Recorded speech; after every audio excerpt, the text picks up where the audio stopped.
Hey, how's it going out there? Thank you so much for joining us tonight on Patriots Inside the Wire. We are so glad to have you here with us.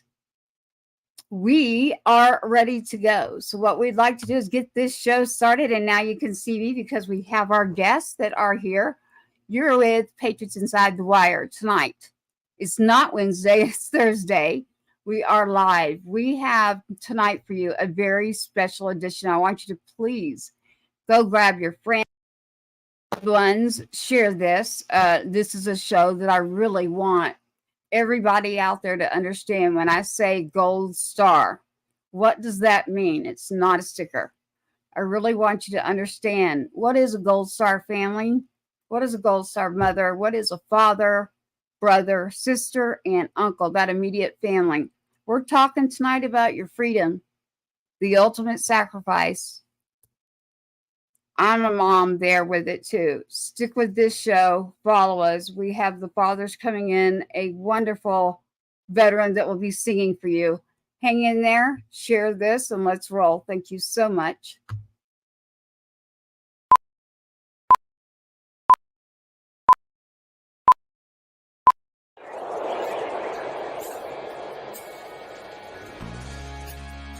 Giving a voice to the voiceless. We share the stories behind our freedoms and the ultimate sacrifice of those who protect us all. This is Patriots Inside the Wire. Patriot is someone who was willing to give his life for his country and served honorably in Iraq. Beautiful thing to see the family and friends come together and honor his life and his service to our country.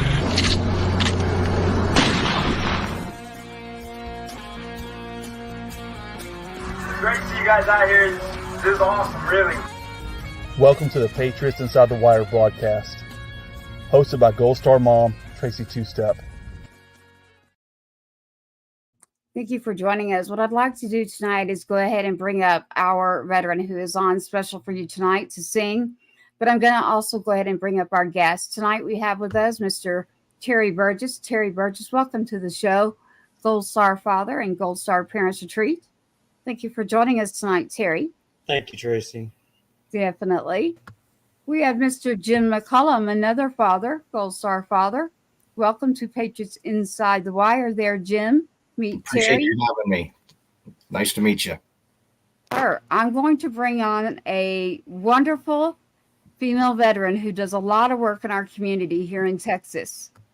Welcome to the show. And we just call you May. Is that what you would like? Your first name, May? Yes, ma'am. Thank you. All right. We have May tonight. She is going to do the honors of singing for us, specifically for the Gold Star fathers and mothers. He's back there and he's up here too. I got one too. May, thank you for joining us and your patience. Let's go ahead and roll. Let me hear your lovely voice. Oh, say, can you see by the dawn's early light what so proudly we hailed at the twilight's last gleaming, whose broad stripes and bright stars through the perilous fight o'er the ramparts we watched were so gallantly streaming, and the rocket's red glare, the bombs bursting in air, gave proof through the night that our flag was still there. Oh, say does that star-spangled banner yet wave o'er the land of the free and the home of the brave?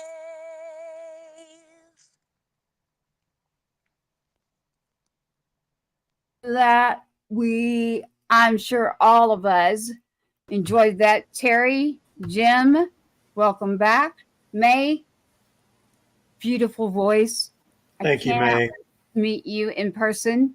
Thank you so much for joining us.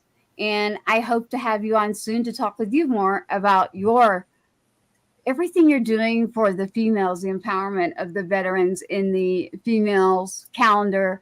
I'm just so thankful for you. So thank you for the last minute notice of coming on for these fathers tonight. Thank you so much. It was an honor for me. It's nice to meet you all, and thank you for your sacrifice for our country. Thank you for your service, all of you. Thank you. Thank you for your support, May. Thank you. Thank you. We will have you back. Thank you so much, hon. Yes, ma'am. Tonight on Patriots Inside the Wire, what we would like to do is, I am very organic. So Terry is used to this. You have Mr. Terry Burgess up top. He is with Gold Star Parents Retreat. Mr. Jim McCullum, meet Terry Burgess. For those that are out there that usually pay attention, they know Terry pretty well in the military world as far as being a father. You hear a lot about mothers. Although I'll be very honest with you, Gold Star, I mean, I can't blame people. What is a Gold Star? It's not a sticker, right? There runs Gold Star Parents Retreat. And honestly, he's the first person that got me to go in. That is the truth. And it took me a while.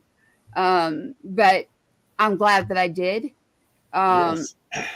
It was just, I could just take a deep breath and I was with family. That's how I explain it. And it is just casual, but it is comforting. So for Gold Star Parents Retreat, that is always right here in my heart. And of course, the other one I have to say, which is Memories of Honor, working with them. But Gold Star Parents Retreat, I want you all to pay attention to that. Check out goldstarparentsretreat.org.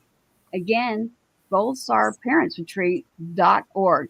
This is where you can help families like those on the screen tonight go to a retreat, multiple days in a cabin, and the time that we really need to be around others where you don't even have to say a word, or you can say a lot. You can laugh, you can sing karaoke, literally. That's Sergeant Carter. He popped in on me last night on the show. Jim, welcome to Patriots Inside the Wire. How are you doing? I just threw you right in here. I appreciate it. Thank you for having me. It is great to see you. I like the hat. I mean, I immediately went, uh-oh. Yeah, y'all are making me. I'm gonna have to put mine on. There you go. I love it. There. Hey, there you go, Terry. My head's too shiny otherwise. Oh, got ya. Well, Jim, I knew that Terry would be the perfect one. We had already planned, it wasn't even on purpose. So moms, and actually, I'm going to be really honest with everyone out there because I don't know another way. Everyone knows me that way. It's really hard when a date comes up. So, there's some moms that thought they just couldn't. They were like, this just is hard. And I said, you know what? I get it. We will work this out and we will make sure, because everybody, they want to know. And they say, make sure, Tracy, we're supporting you. Make sure they know what this means because we're really tired of explaining. I said, don't you worry. You know me well. And Terry will tell you, you want to find someone to tell the truth and put some gusto in it. But I'm an honest individual. I think Terry will admit that, right? I'm what am I, Terry? That's a great one. I don't think I've ever done a show about me. Let's not do me, but I think as far as for Jim to know. No, but you're honest and you're open. Yeah, I am. I don't know another way because of even growing up. Well, one day we'll do my show. How's that? But right now, Terry, Jim has been following Patriots Inside the Wire. Jim is Riley's father, Lance Corporal Riley McCullum, part of the Afghanistan 13. Mr. Terry Burgess, his son, Staff Sergeant Brian Burgess. You can find some of his story in the Hornets Nest movie. Brian's story, and I have all of these pictures that I will be showing. I want everyone to recognize that we will be having, this is on a video broadcast. It is also an audio podcast. So don't look at me funny if I'm pronouncing things, spelling things. It is because we are able to commercially drop into multiple podcasts and a broadcast. So that's why I say catch us, join us, watch, and if not, catch the podcast. You can catch that in 24 hours on anywhere you want to listen to a podcast. So at Patriots Inside the Wire. I happen to be watching Jim, and I tell the truth, right? We know this. I got a text message. Here I go. Tracy, the truth teller. I don't care. I'm a truth teller. I got a text message, and it was from a campaign group. Now, listen, because of my show and because of my work and legislation that I do, and because of my son, I have the freedom, my rights to talk, my freedom to speech, you name it. My son is gone. He is gone while he was serving our country active duty. If you don't like it, then don't listen. But number 2, be patient, be kind, be respectful, and honor. And so it's out of kindness when I'm about to tell you how that happened. Bipartisan, I do have legislation I'm working on. I want you all to get together and get along. But there's a lot of stubborn people. But that's okay. What I'd like to say is I did get a text message, and it was from a campaign individual. And it's also from someone who's already in office. And they said, I want you to know something. Here it is. Check it out. Here's what's going on. And I said, okay. And I was up doing a show, and I started looking at some things, and I noticed I had just done the Afghanistan 13 tribute show.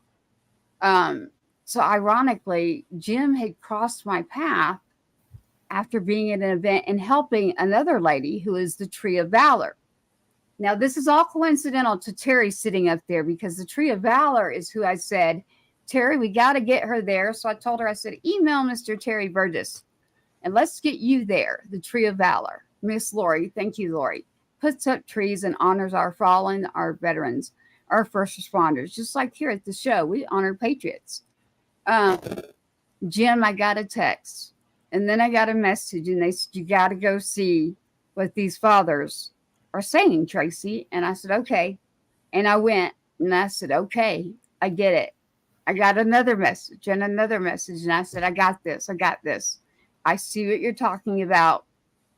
I'm not comfortable reaching out to someone until there's been sort of a break with that person where they're comfortable enough, right?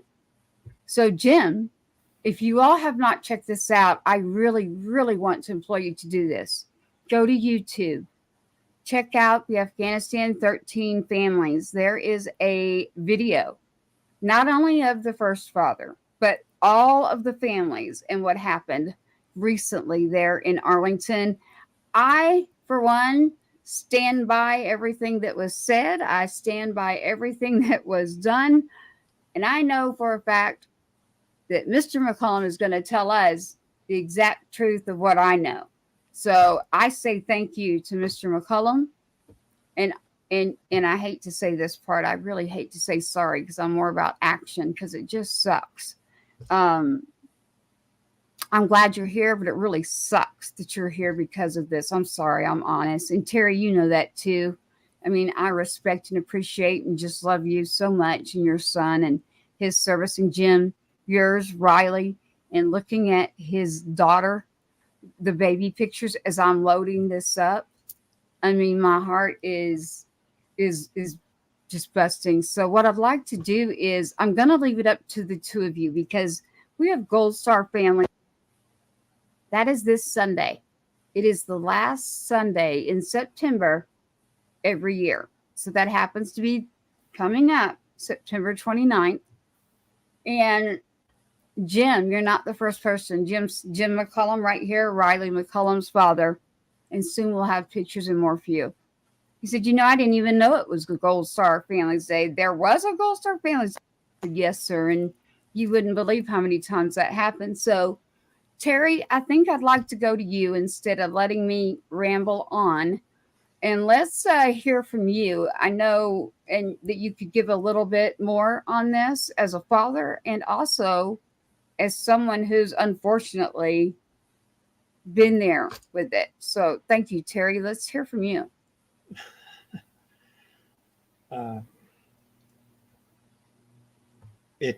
Jim, it almost makes me speechless. And Tracy will tell you that's pretty rare for me. But one of the things we say at the retreats is, every family, every soldier, every story is different. But it doesn't lessen the pain.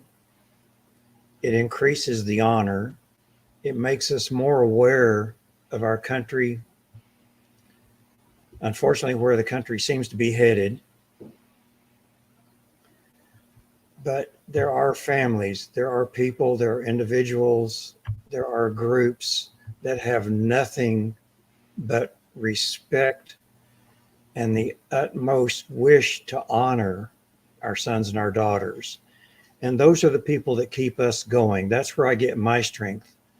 People, I'm sure they've told you, oh, Jim, you must be so strong. You do this so well. And you're like, okay, but you haven't seen the holes punched in the walls. You haven't seen the crying fits out on the back porch. We get our strength from others like you and from Tracy and from true patriots. And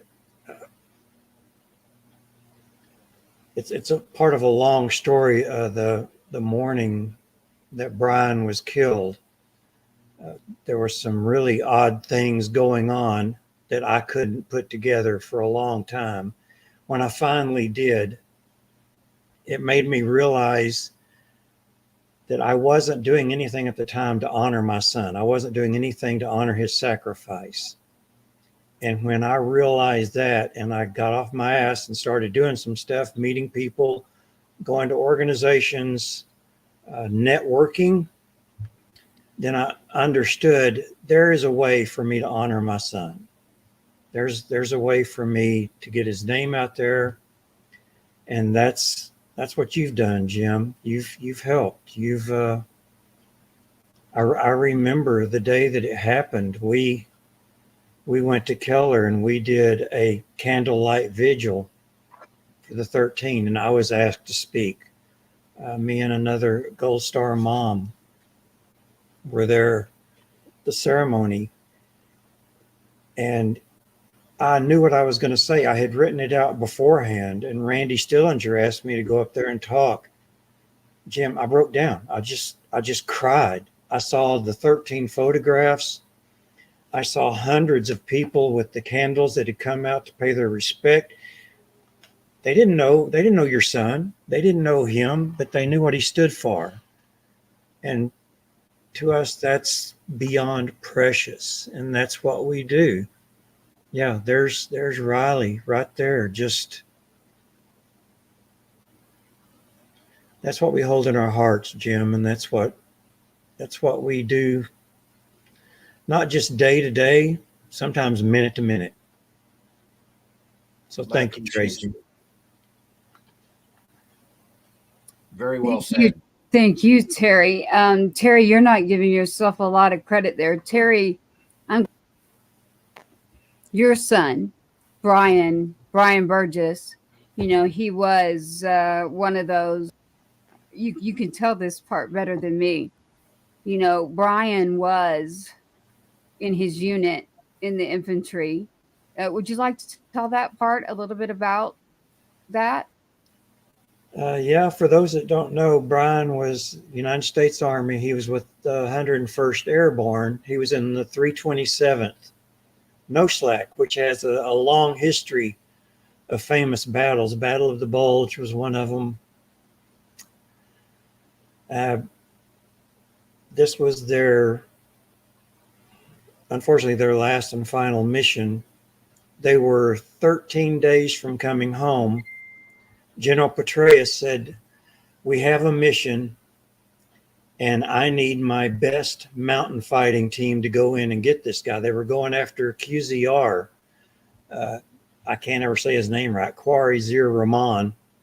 He was the #2 leader of the Taliban. He ran the training, munitions, and everything. Their mission was to go into Kunar province, which is Taliban headquarters. Russians didn't even go in there. The Russians avoided that area.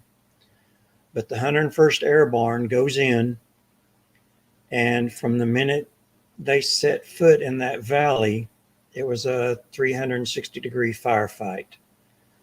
No slack, was ambushed. The Taliban actually had snipers up in trees as our guys were trying to work their way down the mountain. Brian was squad leader. He was 29. He was the old man of the unit. So he was out front.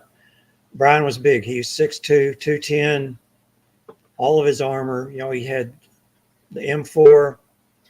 So the Taliban targeted him. He was hit multiple times. And then while Dustin Feldhaus was trying to drag Brian to safety, Dustin was hit multiple times and killed. Brian's best friend, Nate, came over, was trying to get them both out of the way. Nate's a big guy. He took a bullet. Just as he turned sideways, the bullet went into Nate's side, up under his body armor, and lodged between his liver and his spine. Nate's still carrying that bullet. To this day, they can't get it out because of the scar tissue. But Brian, Dustin, 4 others were killed the very first morning of that mission. It was supposed to be a 3-day mission tops. Turned into 9 days of firefight. And I guess, it's hard to find something good to come out of a horrible tragedy. But an ABC News reporter was embedded with Brian and with their unit, with the 101st Airborne. And he got this entire battle on film. Wow. His name was Mike Betcher, ABC News reporter. He was actually there just to do a 30-minute spot for Nightline. And he turned out being there for 9 days, getting all this battle on footage. He took it back to ABC News, and they said, we can't use this. And Mike said, F you. And he went and found some producers, and they produced a unique, one of the first full immersive documentaries to come out of Afghanistan, called the Hornets Nest movie. And it's all Mike's camera and it's helmet cams. So there's no actors, there's no sound effects. You hear what the guys heard, you see what they saw. And that was one of the things when we went to see the finished product. And I thought, that's how I live up to my son's sacrifice, by sharing his story, by telling his story, by telling people what they did and why the 101st was there in that valley. And, they accomplished their mission.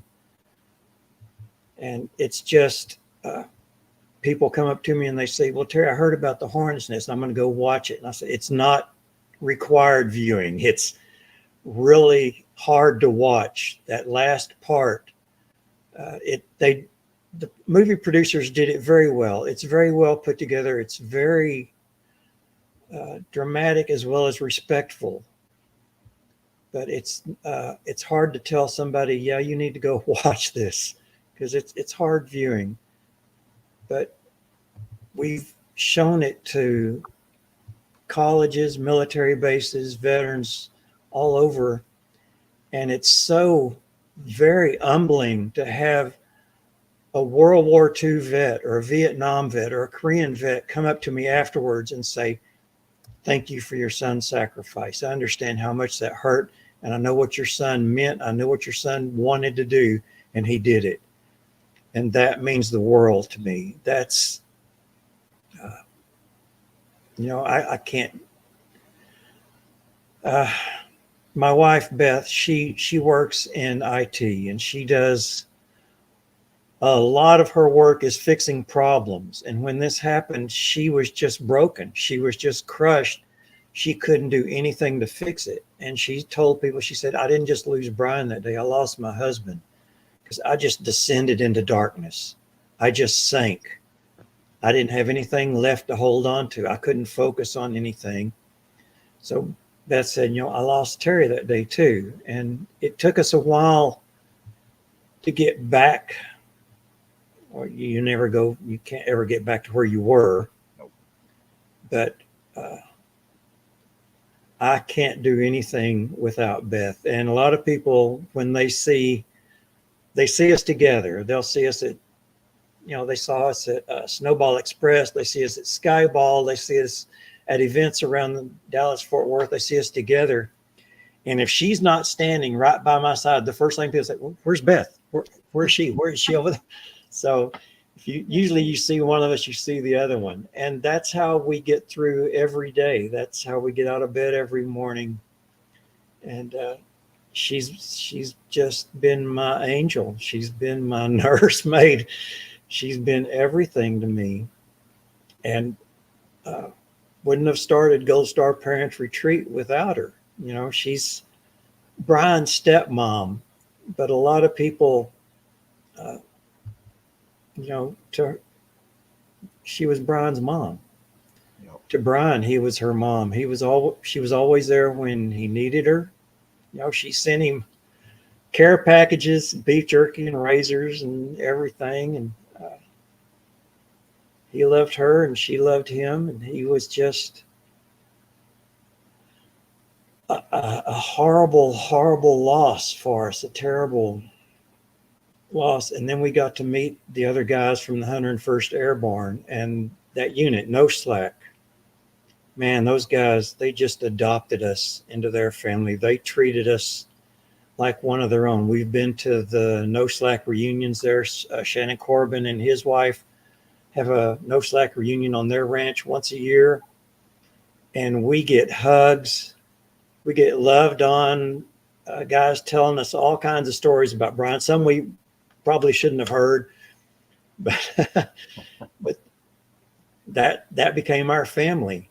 And Tracy, you've heard me say before that after Brian was killed, our address book literally changed. Right. It completely changed. People that we thought would be as close as family, we don't communicate with them anymore. We make them too sad. We bring them down. Oh my God, you're obsessed with Brian's death and the Hornets Nest movie and your retreat. And now we're surrounded by organizations, by individuals, by people who welcome us. They've welcomed us into their homes. They don't plan an event without making sure that Beth and I can come. And we're the same way. So yeah, our address book changed and it grows. And Jim, I'm so pleased if we're not in person face to face, but I can at least see you and talk to you. And it's a true honor to see you and talk to you. And thank y'all for listening to me. Likewise, sir. I appreciate you very much. I am one of those who has not watched the Hornet's Nest yet. I was told by a couple Marines and some people that were there during that time period. It's like, don't watch it. There will come a time when I can, but they said you're Exactly. Don't watch it. So Nope, exactly. I've been tempted, but those are on the good days. The bad days, it's like, no, I can't go there. Yeah. Yeah, I haven't either, Terry. I just I happen to know. But Terry, you mentioned a couple of other retreats and things, lands that I don't know about. I'm going to get with you on the back channel there. I'm ready now. It's like I'm finally ready. And this is why, and Terry, I'm not going to put you on the spot here for Mr. McCullum for the retreat. But if we have someone backing out, let's put them on the list. The Gold Star Parents Retreat is amazing. And it has a waiting list, everyone. So Terry knows what I'm doing. I'm going to tell you, I'm not a part of this board, but I'm going to tell you that Gold Star Parents Retreat, if it can reach out and grab me and get me to go to something and feel comfortable and feel, listen, they were there, 3 days, right, Terry? I came for 12 hours the first retreat? Yeah. And I jetted out and I was in session. Last year, I did go the full amount of time for my first time. And I was like, wow, between, you know, getting to know Carter Moore and a lot of others there, being from Tennessee, and I'm in Texas. So Terry and I are both around the Texas area. Um, I don't know how to explain this to you, Jim, because when you said that to me, I knew exactly what you were talking about. You're like, what do you mean Gold Star Families Day? I'm like, yeah, it's there. It used to be called Gold Star Mother's Day, and it was changed. I don't want to get into administrations. That's not this show. I think it's not a secret with everyone, though, when it comes to me.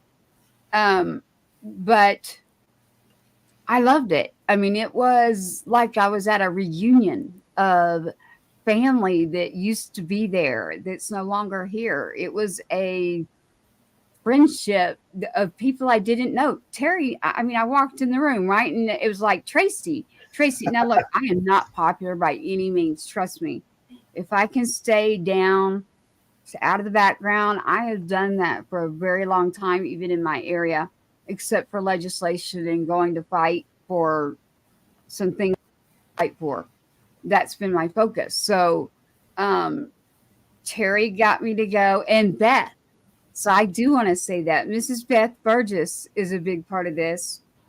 Sergeant Carter got me last night on the show with the mothers. So Sergeant, I'm getting you this year at the retreat. But broke out karaoke, and I saw cigars. I saw people got massages. They went to the falls on trips. I'm going, wait a minute, where's all the convention? Like you're sitting at a table and it's like someone's just sitting there talking to you. And I'm like, but it's a great speaker, and it's nothing like what I had imagined of walking into a room that I didn't want to walk into.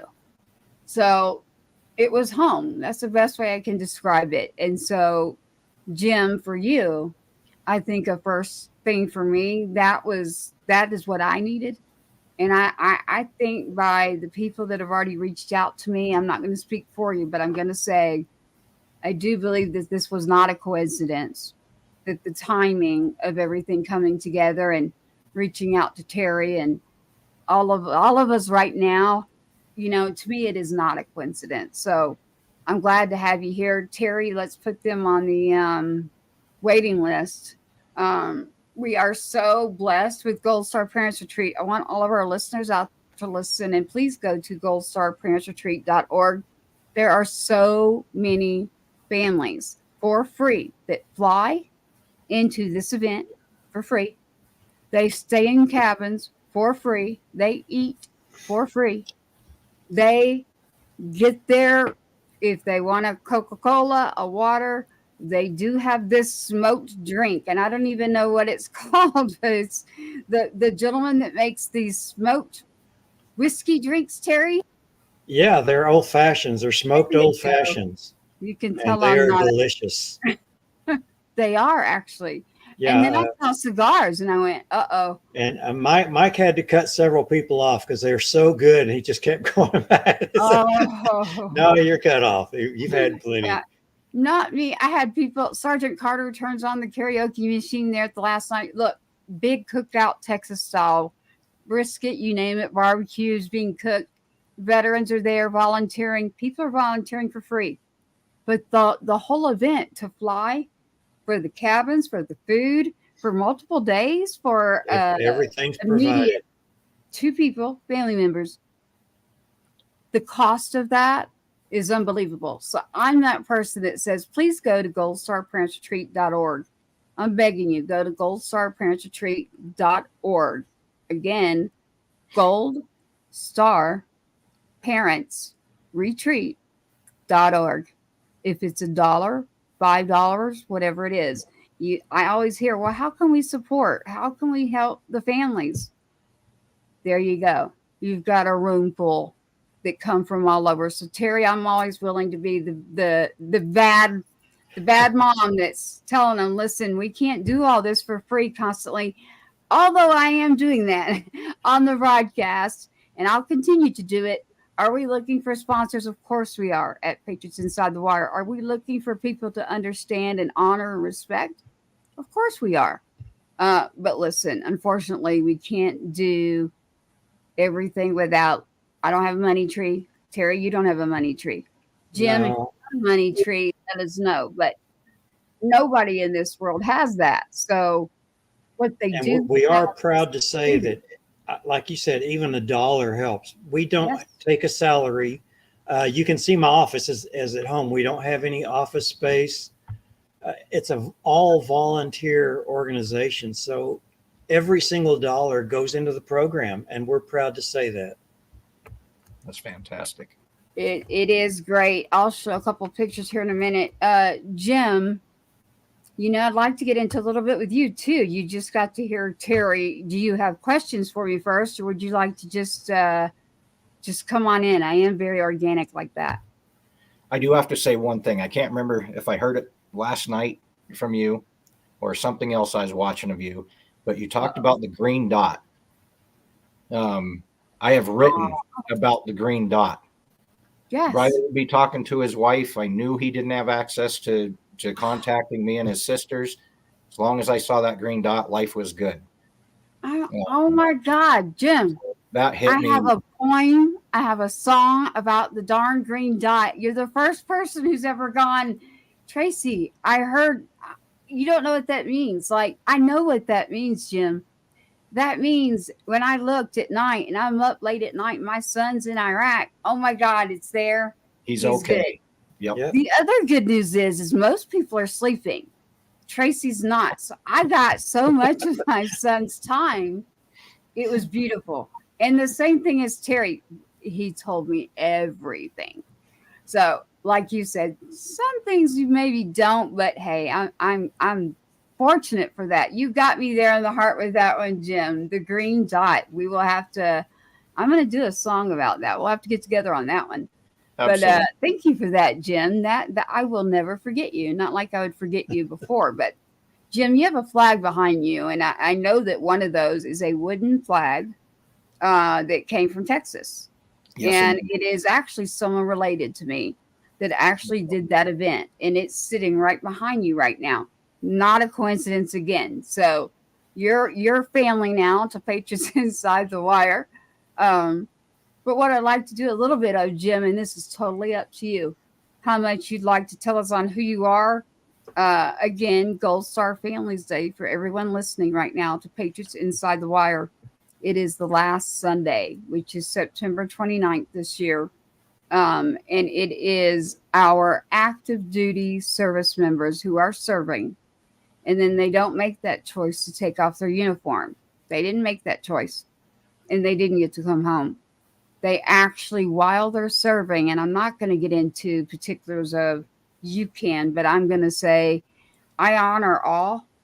If you're serving and you're no longer here and you've given us those freedom and rights that we have, don't you dare question a family member like that. I cannot do that part. So I have no tolerance for that at all.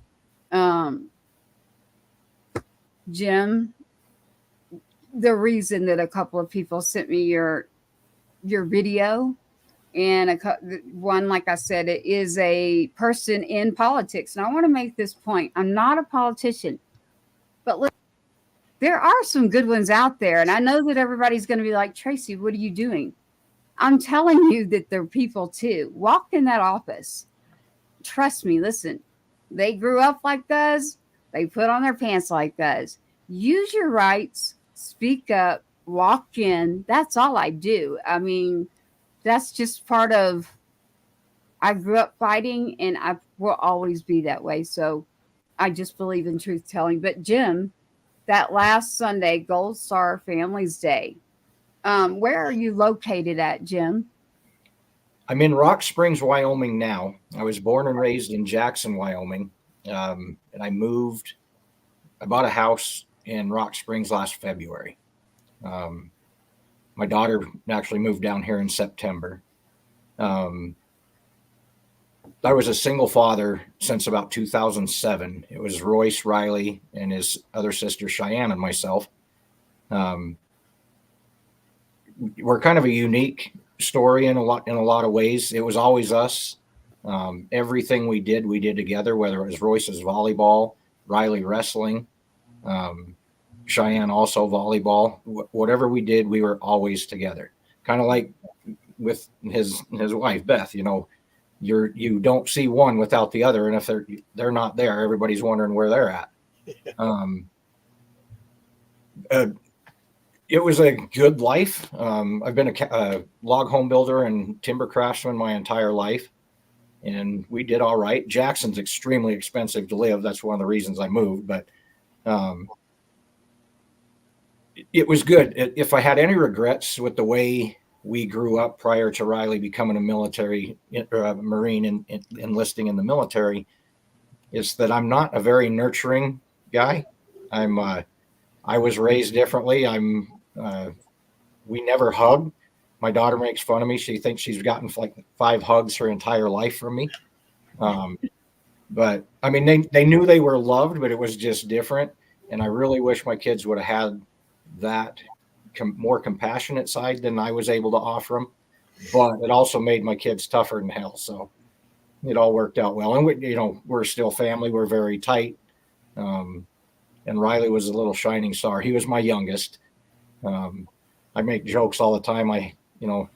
Riley was my prettiest daughter, because growing up with older sisters, they would put him in dresses and put him in makeup. And man, that kid was pretty. We have some pictures floating out there somewhere, but I try not to show those. But yeah, good looking kid. Yeah, the jaw. Yeah.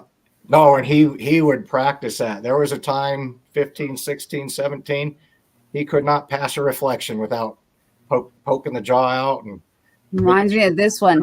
Good. So, nah, he's a good kid. Jim, so your daughter is now there with you too. So everyone out there, Riley, serving as a Lance Corporal in the Marines, is part of what most people are going to recognize as Afghanistan 13. What I want to say is that we will have a show fully. Because Riley, hi, Riley. We will. She's very beautiful. Do you know who this is, Jim? I do. Okay. Met her in Rock Springs a few months ago. Well, hello to you, Mrs. Thank you so much. She took my attention away here for a minute. What I was going to say is pay attention here, because what we're going to do is we will have a whole show actually with Jim McCullum and all about Riley. And it is going to include why and who contacted me and a message that I have for Jim. But with Gold Star Parents Family, so Gold Star Family, I keep looking at Terry, it's always about parents. Gold Star Families Day this Sunday. If it were not for a couple of these moms that I know are working themselves to unbelievably get this lunch going, honestly, I would back out. I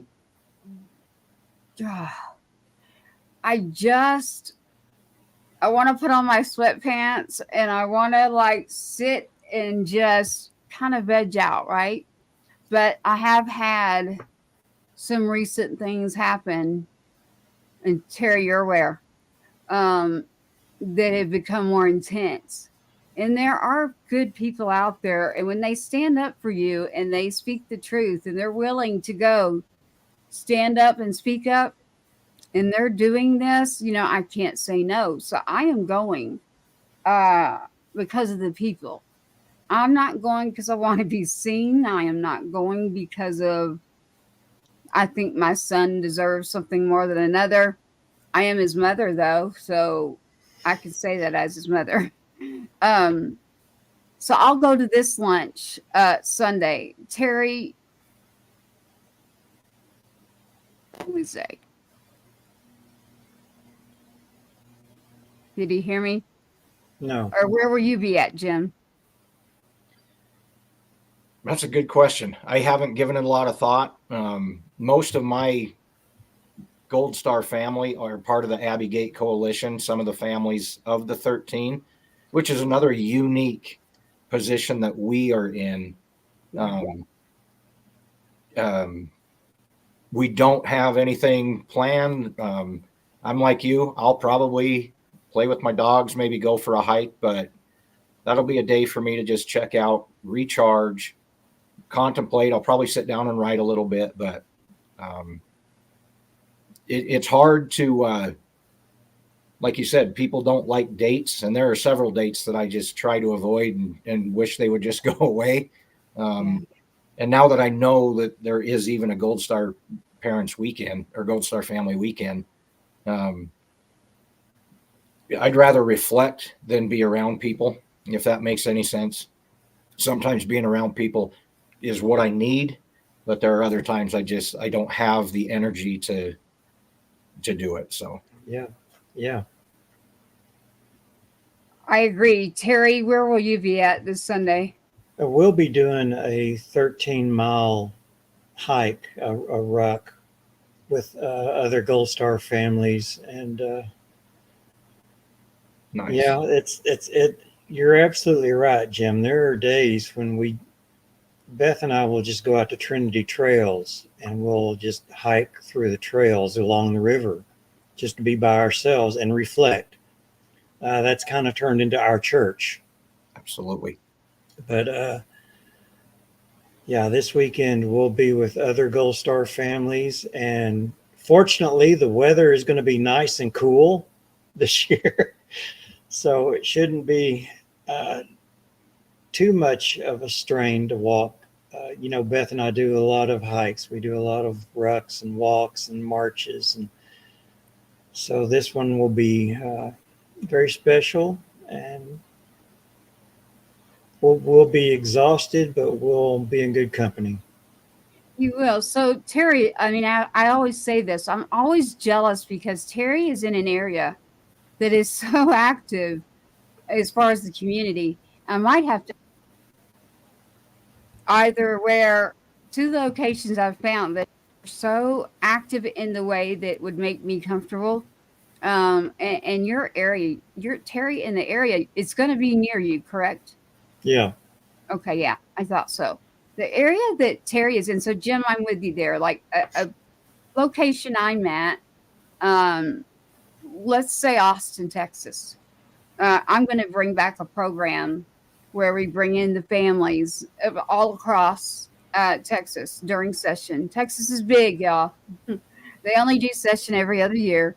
So during session, before I became a Gold Star mom, I was what someone would call a Blue Star mom. I had actually joined and there wasn't one, and now there is, and it's a great group. They have a great group of females that are running it right now. But Terry, you know this part.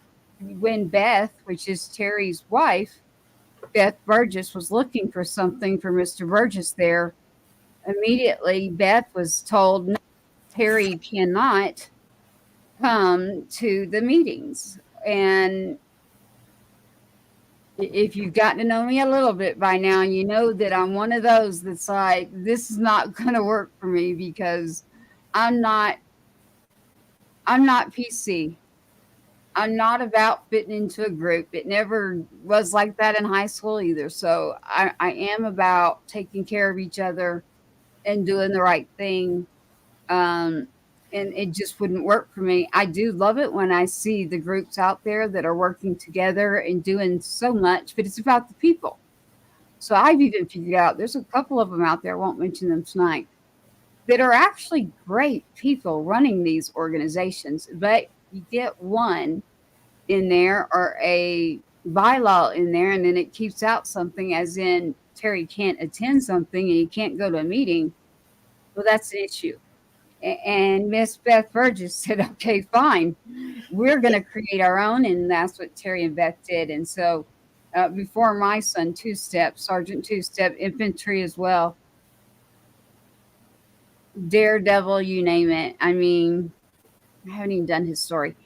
The jaw, when you said that, I went, oh my goodness, same thing. And lately I'm doing all these stories and I'm looking at all of our sons and daughters. Let's talk about sons right now. I can look at, and I'm going to pull them up for you all, but I can actually look at Riley, and I can actually go and look at Sergeant Two Step, which is Adam, my son. And then I can go right here to Brian. Look at this, the number 2. You see that? And that jaw? Looky there. Looky there. 2 again, and them in their jaws. I'm like, did y'all notice that all 3 are doing the same thing? So today, while I'm loading everything, I'm going, my gosh, there are 3 pictures in there where it's like, wait, is that my son? Especially when they get all the gear on them too.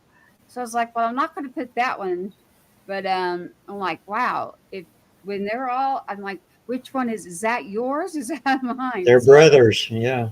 Absolutely. They are brothers, and we're family. So, and what I say is, it's the ultimate sacrifice, and it, and it sucks. And I tell people, and there's another mother that she'll be on soon too. I finally talked her into it, Terry. Miss Sheila for Etienne. Good. Son, Good. will be coming on soon, and we say this: don't say I'm sorry. Put I'm sorry into action. Take action, or do a kindness project, something that we can do.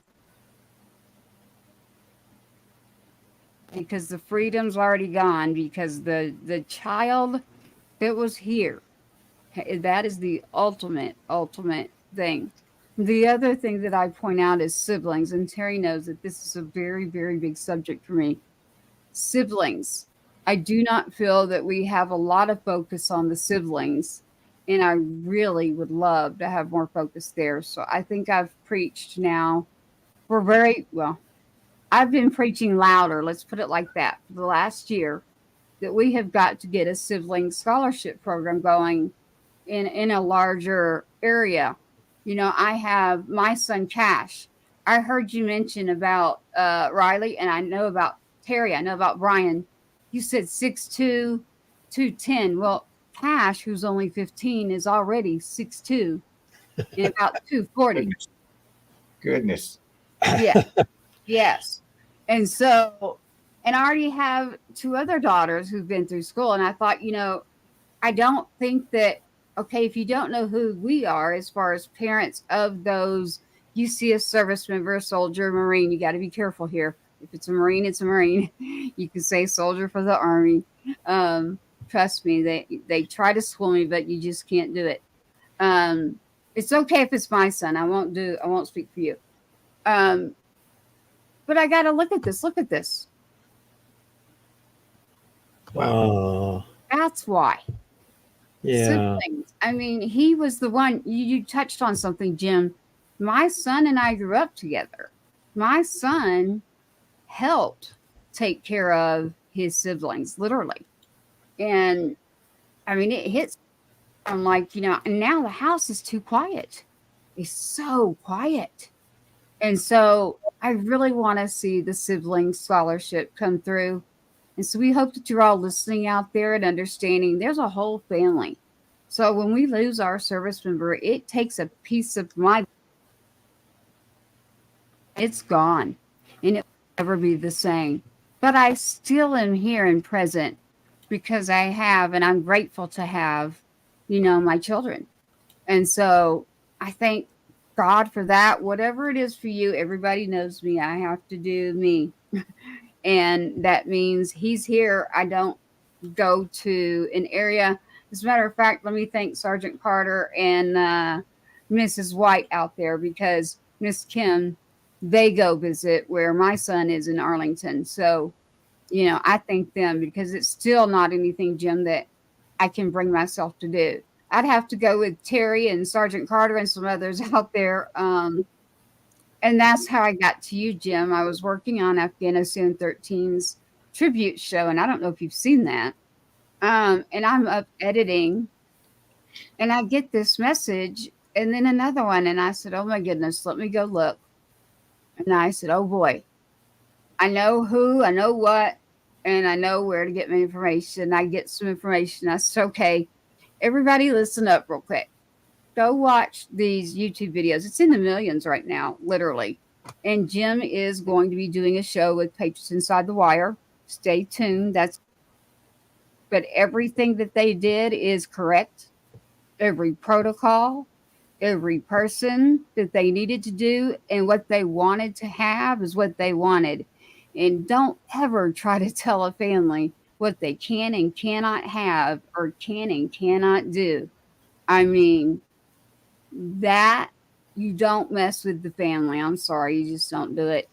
So as soon as they saw that, they immediately sent it to me and went, I know who is going to immediately jump on it and who is also going to be able to get a message to someone.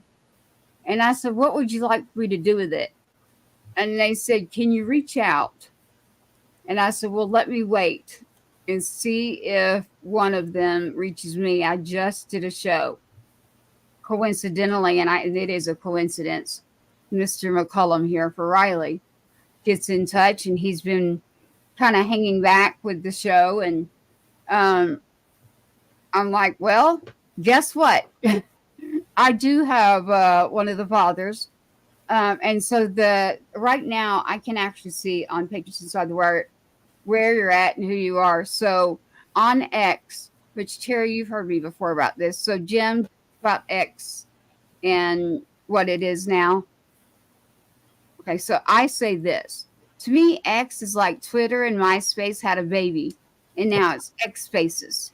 I know it's a lame joke, but there are groups in there that are actually very, very, very on point with their information. You would not believe General Flynn has been in them. I've ran my own before going with the broadcast. I still will. If Jim, you decide you want to do that too. And I can tell I know who exactly is. And guess the person that got a hold of me for you, Jim, is because of X. And I don't want, not just because of that, but they met me. Because as Terry knows, and as you'll know now, it's meeting me in person. I try, it's just not as easy as people think. This is my background, okay? So nobody ever asked for my resume. They just know that I am Adam's mom, and he's not here. And this is something that I was used to doing, but I could not go back to work in a corporate environment. I can't do it. I also have a lot of things that need to get done for all of us. And I don't mean just us on the screen. I'm talking there right now in our country.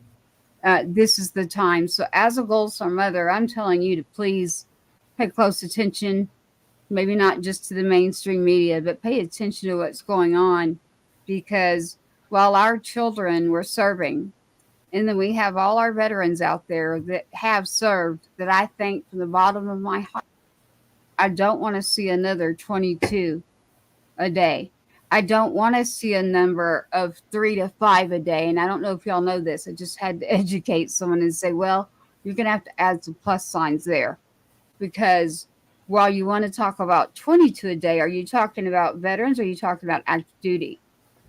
And so it's 3 to 5 on our active duty. That includes multiple areas. Again, I stop. It's active duty, line of duty. I go by the DOD. I go by what is there, but I go further with it. And that's why it's called Patriots Inside the Wire and not something else. So without the Patriots paying attention, without the Patriots who vote, this is not political. I'm telling you, I know what happened to the Afghanistan 13 family. I paid close. And Jim will, but I do have someone that wants to get you a message, and we'll see what you think about it. Now, Terry will tell you that Tracy's already said yes. Like, yeah, go ahead and grab me. I'm ready. Like, I wasn't ready before, but I think they woke me up, right, Terry?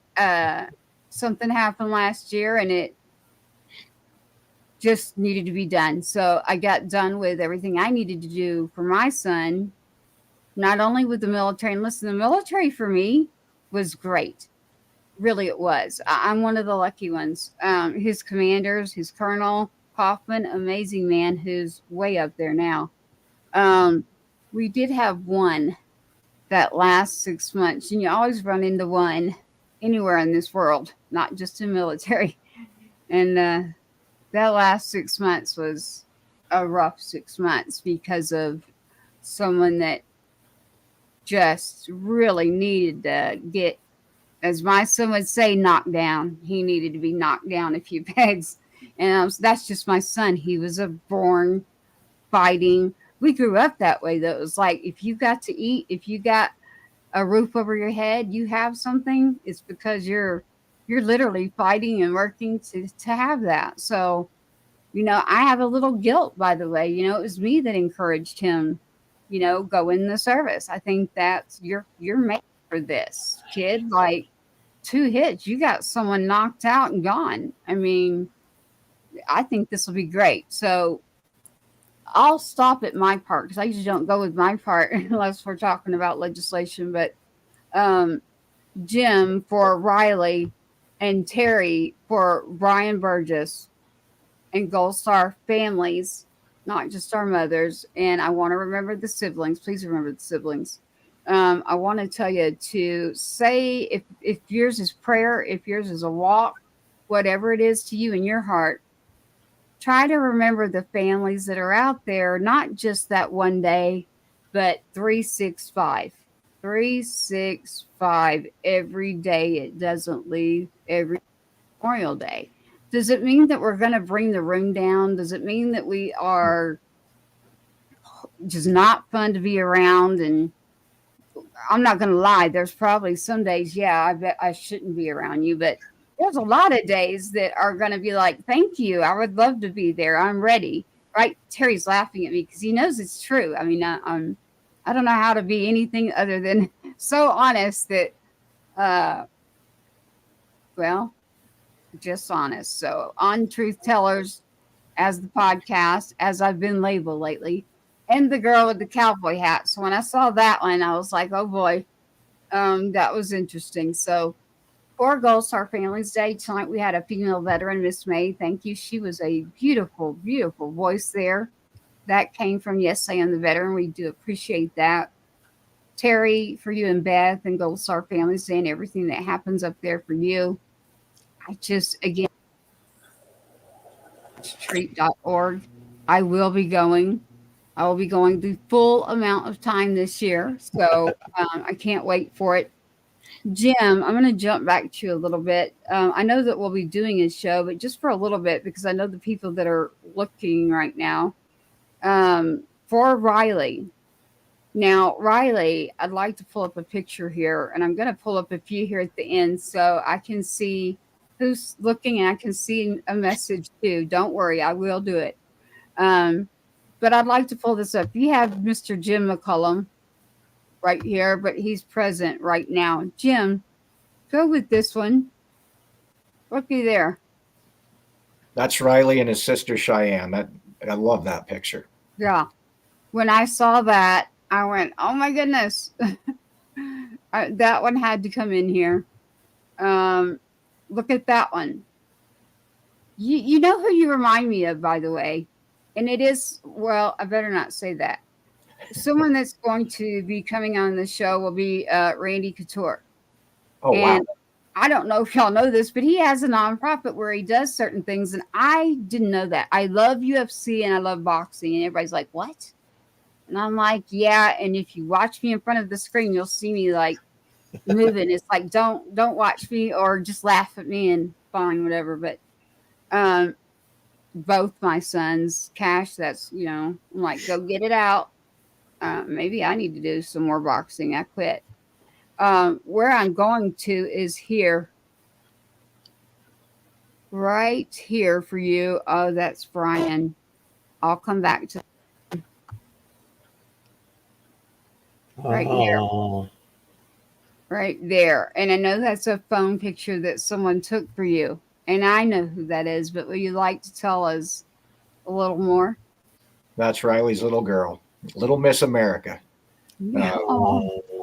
Levi Riley Rose. Riley was so excited to be a dad. And unfortunately, August 26th happened, and his little girl was born 18 days after he died. I just absolutely adore that kid. And I see she never met Riley, so she didn't learn these mannerisms and things and facial features and gestures from her dad, but she is Riley reincarnated, and she's got the sass and the attitude. And her mama, Riley and Gigi were so similar, and they made the most beautiful little girl. But no, the girls and I will look at pictures of her, and we just see Riley in so many things. Look at this.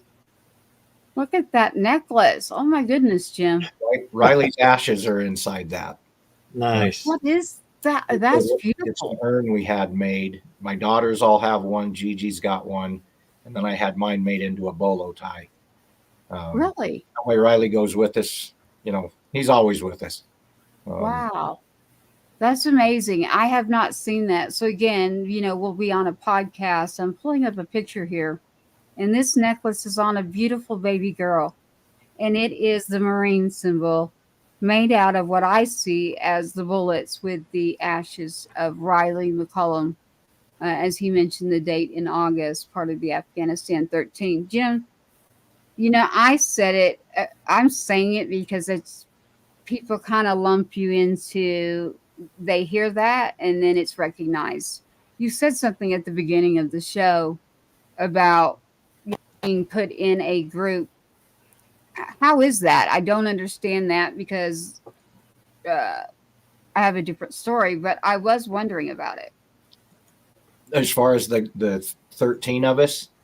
Yeah, being put like in a group. And is that, I don't know how that works. I'm just curious. It's been extremely beneficial, especially in the last 6 months. I hit a spot after the second anniversary and I just checked out. I pushed everybody away. I quit talking to everybody. I tried to stay strong for my girls and for Riley for so long that I didn't really allow myself to process anything. I mean, it was such a whirlwind. Riley died. The baby was born. We didn't have his memorial until October 23rd.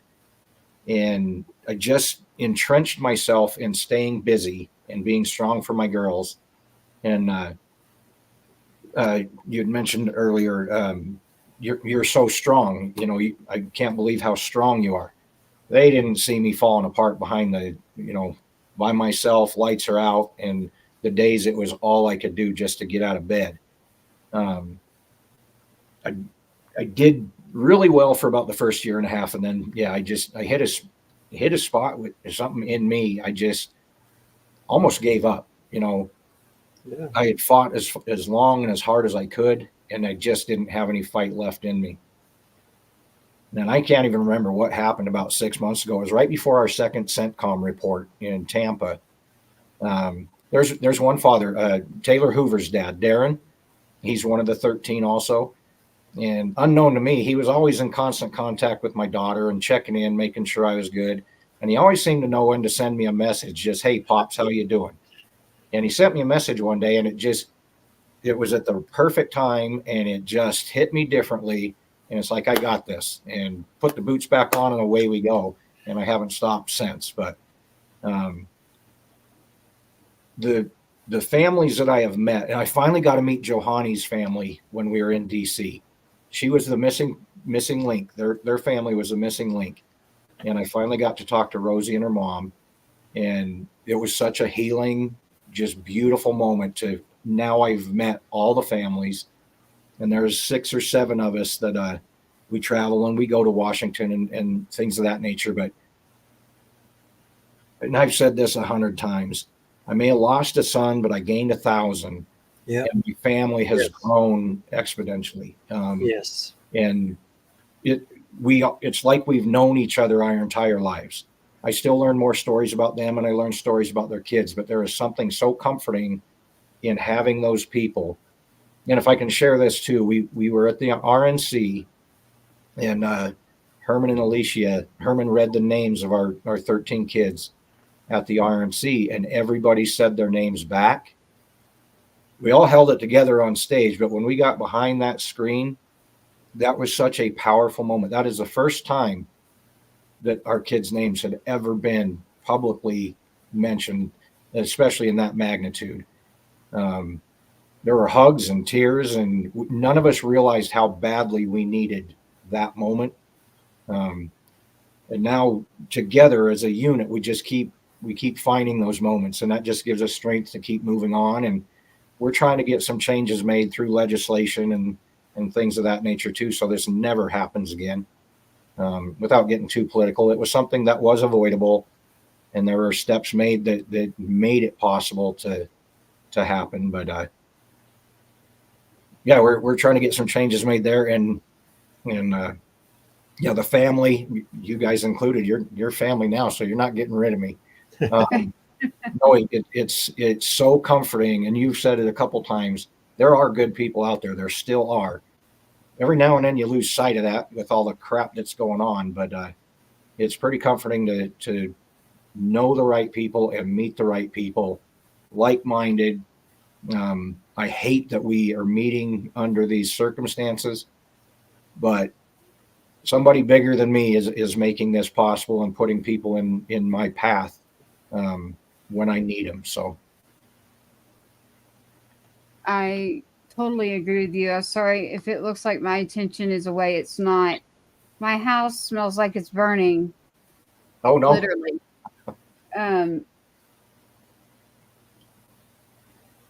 Sorry, Terry, there, if you want to keep going, I'm sending a message. I have a 15-year-old in my house, literally, like even in a room, and I'm far away, and the smoke is coming at me, and I'm something's. Yeah, you might want to go check on that. I have been. I apologize. It's good. He's okay. I just wanted y'all to know that I'm like going. I'm smelling it, and then I never would grab my phone like that, Jim. I want to apologize to you. not at all. No apology necessary. Only I'm here, and a 15-year-old in the house smells like smoke. So I heard every word. I did pick up on something, Jim. So now, Terry, I guess you can fit that piece. Terry will tell you something. There's a reason that they sent me your information, because you mentioned a word which was called make what, Terry? What do you call me? You say, well, what do I do? What do you do? He mentioned the word about going to make something change and doing something with legislation. Well, now I'm drawing a blank. What was that? Terry teases me because Tracy's in legislation. If she's not going to come to Gold Star Parents Retreat, it's that first 12 hours, because I literally was in session. Yes. And so if you want to do legislation, he's like, go call Tracy. So I was there for 12 hours, and a few of them came around me, and a lot of them laughed, but a couple were serious. And they're like, hey, wait a minute. Okay, what do you got going on? Because the more we band together, the more we're going to get done. You find out who's in office, who's really going to be the correct person. Right now, we have something going on that we'll fill everyone in on later. I do believe in what they're doing, and I'm very happy about it. And it's TAPS. Bonnie Carroll, she won't mind everyone knowing this, what she's trying to do. I'm very happy about it. So I'll be looking for a different Congress individual for that, and I'll reach out to her. I just haven't had. But Jim, I do know, because of legislation. That's the word I was looking for, Terry. That's why I got the text. That's why I got the message. And they said, hey. And so technically, yeah, he's there. So technically, one of the messages is from someone already serving. And I mean in office. And then another one is someone, and they're not. So that's why I say be careful, because you don't even know who I'm talking about. And you're going to assume that you do. And I'm going to tell you it's both. It's both. So, and I found it out really quick last year year before, I'm in Texas. I can't believe I'm going to say this, but it's hard for me to get it out, and I'm going to do it. There is a Democrat in office that actually worked, if not harder, but equally as hard. And I was able to get to push a little bit more than maybe one office. And I was like, okay, so this is the one everybody's afraid of. This is everyone said, no way, Tracy, do not go there. Don't even go in that office. Are you crazy? This is the guy at the border. Don't you dare. Did you say dare? Okay, fine, I'm going. So that's why I say be careful, because you just never know, Not only that, I say be careful with your words, because at any given time, you really don't know where someone is. And I raised my little brother who took his life not long ago. And I've lost like 20 something people between best friends, people blood related. I'm fortunate to have my children, and I have one more family member living, but it just hit, and like it just kept falling like a domino. So Jim, that's why I was wondering, like being in part of that group. I know that here in Texas, the groups that got together and what they were doing, and an individual that sent me messages about one of those flags that's right behind you. I'm sorry. I know who made those actually for the 13 here in Texas. So, and I don't know if you made it. Were you in Texas, Jim? I have been in Austin twice. Okay. Once for the 1 year anniversary, and then the next year around Father's Day. You did meet someone who is my sister. She is a best friend, and she had those flags made. And she told me, she said, I met him today. She said, Tracy, he's the one that I met there in the lobby. And I said, are you sure? And she said, I'm positive. There isn't another McCollum. And he's one of the ones that got that flag. And I said, okay, well, I'll see tonight. But I can see it, number one. And you just mentioned you were in Austin. So, again, not another coincidence to me. Wow. Right? I know. And that's why we're going to do a show with Mr. Jim McCollum about Riley McCollum. I know it's getting late here, Terry. I'm watching, and I know Terry so well that when he's turning this way, or it's getting close to closing time, right? Which means bedtime, because I'm not 20 something. But Well, I've got, what I'd like to do, my phone over here and another computer over here, and I'm getting messages. And we're actually going to do a talk tomorrow at Roll Call, and we'll be talking about Brian, and we'll be talking to about 300 war veterans there, and then there's other Gold Star families there. So wow. Oh, wow. it'll be. And is that in the morning, Terry? That's tomorrow. Yep. Okay. Yeah. And you do know that you are allowed to leave studio at any time you need to. I will keep Gold Star Parents Retreat up and make sure that everyone knows. I know that they want to hear from you and Jim. I do know. Wow. Okay. I wish y'all could see this picture, but you're putting out literal fires there at your house. I'm just putting out little this? fires here. Do you see this? It looks like a plate full of food. It looks like a whole chicken or something, doesn't it? Got a I'm little like, crispy. kid, what are you cooking?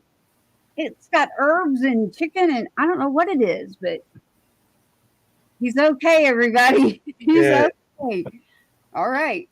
I hate that I raise them so well that they can go off and leave, but I can't believe he's that age. What I'd like to do is, Jim, I know that you have a little more time. We discussed that before you came on. And I can see that there's someone there that I'd like for them to stick by. Please stick by. I can see you're there on X, and I know who it is. So hang with us, and we'll talk. But we really wanted you to understand Gold Star Families Day. That is this Sunday. Reach out, whether it's a phone call, a text, whatever that might be. Terry, send me some pictures of what you're going to. I'm always available. If Terry recommends it, I'll go. Now, Jim, if you tell me, I'll go. That's kind of how it works with me, is it has to come through the people. And it's kind of like a village. So I really want to build a permanent I was going to say compound. I better not say that. We're live. I want to build like a little village ranch, basically, where it's just, listen, it's an in and out. Like, you need to come here. Come on. You know, I feel like that's what would be great for me. Even my son. I mean, I just feel like that homestead place. So that will be a long-term goal that I have. There is a Gold Star mother who was a gold. Before my son was killed, I was running Military Moms of Texas. So I did know what Gold Star was. Well, I had to learn. We did a service for a Marine, actually. And I looked at people and I said, if that's ever me, I'm going to tell you right now, you better get to my house and you better watch, because I will not be standing up like that. And I don't think I'll be okay, because I know me. So, and again, Jim, you know, I knew my voice went out. Terry knows the story. We'll get into more of that later, but I knew. I told my son, and I got to see him again. I'm grateful for that. So I got to see him twice. But again, we just want to encourage everyone to remember that the families that are out there that served, that didn't take off a uniform, they aren't coming back for a Christmas, a Thanksgiving. They aren't coming back for a birthday. And listen, we all three have something in common here. They are not coming back to raise kids. They are not going to be able to do these things. And that is so hard. The number one thing that I get hit with all the time, and I don't know about the two of you, maybe it's a mom thing. It's like, Tracy, snap out of it. It's been enough time. You got other kids. Aren't you focusing on your other kid? And I'm like, do not make me turn my head sideways. Of course I'm focusing on my children. I mean, I love all of my children, but I don't know how to explain it except say part of me is ripped open and gone. And I'll always be here for my kids. Please don't question me on that part. That part, they know that I love them more than anything in this world. And trust me, I'll do anything in this world for my kids. That means their brother too. So while I'm fighting for the laws that I work on in legislation, it's not going to bring my son back, but it is going to stop what needs to happen. And it's going to help other families. So I'm about that. I'm about Gold Star Parents Retreat at goldstarparentsretreat.org. I really want you all to check that out. Sorry, smoke alarm. His name is Cash. He's named after Johnny Cash. And I'm like, this one's an old soul, though. I'm like, thank you. I got an old soul. He's very wise. Eventually, you'll meet him, Terry. Here you go. This is his first time at any event right here. And he's holding a hat here. It says grateful. And beside him is Mr. Scotty Hastings. He's a veteran.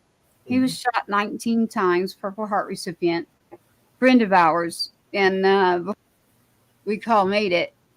I usually work with a lot of musicians. Cash got to go. Cash loves the guitar. He's more of a quiet, old soul, extremely smart.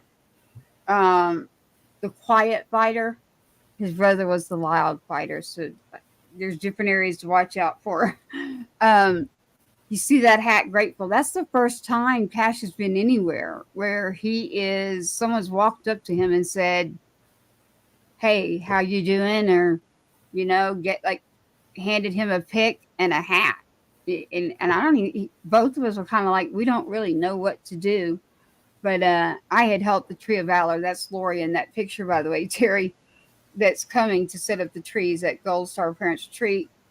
And Cash is there holding that with his guitar shirt. So first time for my son. And he was like, he really didn't know what to think about that. So it was interesting, but we were grateful for all of our veteran singers that usually are here with us on this show. Terry knows that. Music is medicinal for me.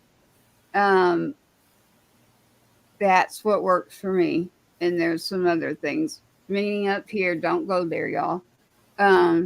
It's a family show most of the time. That was a bad joke again. What I'd like to do is say, please remember our Gold Star families.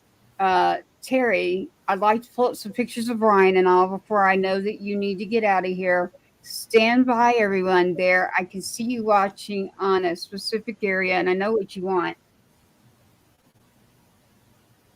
And again, he's still cooking. We're good. But what I'm going to do is I have several veterans here, and they have sent. There's one that's just a dear. They're really good friends. There's two actually. I better be careful on. I'm going to be careful. I did One Hell of a Woman last night by Brooks Herring for the moms. I have names I'm going to give you, and what's going to happen is I'll play the veteran song, and I'm going to pull up pictures. Going to happen, and you'll get to see pictures of Riley and his family. You'll get to see pictures of Brian and his family, and then you'll see Sergeant Two-Step in there, and probably his siblings there with him. So, and I'm going to let the two of you pick. I've got a song called Coming Home. It's Not What You Think. The Good Parts. Wallet Size. For Those That Remain. Stand and Wasting Beer on You. I've never heard one of those. I haven't heard that one. I haven't either. I never gamble. What do we do here, Jim? Give it a shot. Are we picking that last one? Might as Sure. All right, y'all. I want to say this then. This is Derek Stoner. I know him, but I don't know him as well. And I'm going to put this so y'all can hear this. I've said he's going to get signed. And Label 22 right now, you need to call me back because I've got two. Right now, I'm about to play Derek Stoner for the first time. Saw him in person there at Hero Stock where my son and I were at. Derek Stoner, look him up. Again, in the veteran world, in the digital era we're in, for any podcast like me, Patriots Inside the Wire, or musician, you take Derek Stoner and Brooks Herring. Brooks Herring is a dedicated veteran to this show. You get their music and you have to add it to a playlist, or they do not get anything from you listening to their music. So create that playlist based on your veterans musicians. You want to know who they are? Come to me, because that's where I can escape. So this will be Derek Stoner. Guarantee he's going to get signed. And Brooks Herring, I want y'all to look him up.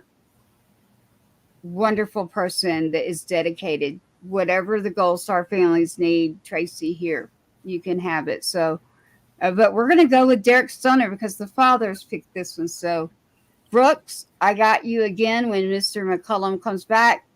I'm blaming this on Terry and Jim. I can only see the Mr. Derek Stoner. This is his music. He is a veteran. And here goes his song. And as we go, watch the pictures that are coming around. Well,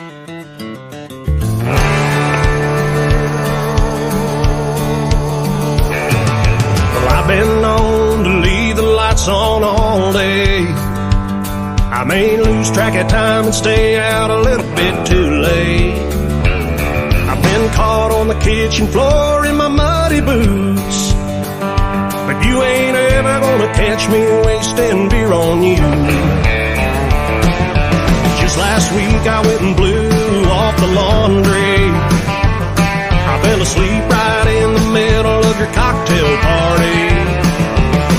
There's a whole lot of things that you might see me do, but you ain't ever gonna catch me wasting beer on you. We can run around town doing all the girly things you like. I'll hold your hand, be your man, and a shoulder where you can cry. When my down-home syndrome country shines on through, you know you ain't ever gonna catch me wasting beer on you. I messed up big when I went and forgot your birthday. Now, honey, I'm sorry, but you know I can't always be perfect. So you can holler, yell, and scold me till your face turns blue, but you ain't ever gonna catch me wasting beer on you. We can run around town doing all the girly things you like. I'll hold your hand, be your man, and a shoulder where you can cry.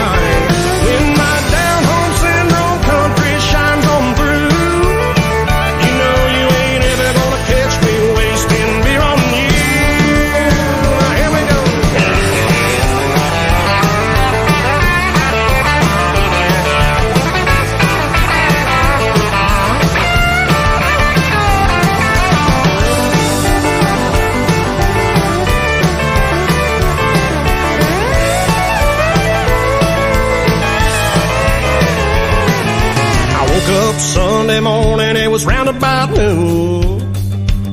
There was a letter on the table with some pictures from our honeymoon. She said, I took the doggy, don't you call me, and I'm taking the rest of the booze. 'Cause you ain't ever gonna catch me wasting beer on you. She said, go to jail or straight to hell, honey, I don't care. You can run around the house all day long in your underwear. I'm never gonna fall for another young fella with an attitude. And you ain't ever gonna catch me wasting beer on you. She said, I ain't never wasting beer on you. Somebody pass me another cold one now.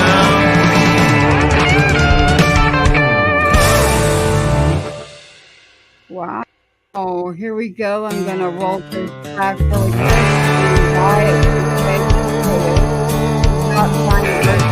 Well, I've been known to leave the lights on all day. I may lose track of time and stay out a little bit too late. I've been caught on the kitchen floor in my muddy boots, but you ain't ever gonna catch me wasting beer on you. Just last week I went and blew off the laundry. I fell asleep right in the middle of your cocktail party. There's a whole lot of things that you might see me do, but you ain't ever gonna catch me wasting beer on you. We can run around.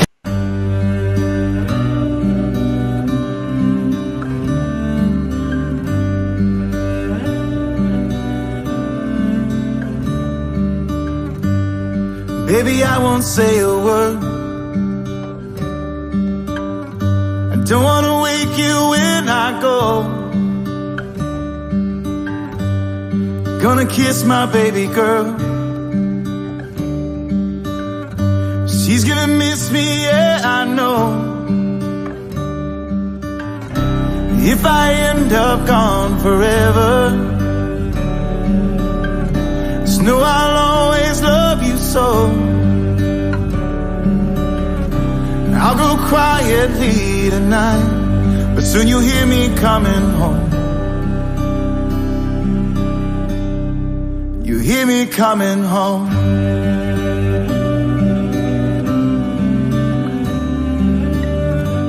Some things I don't understand.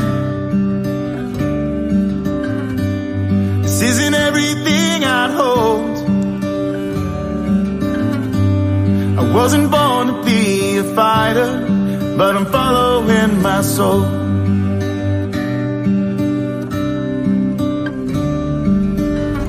And if I end up gone forever,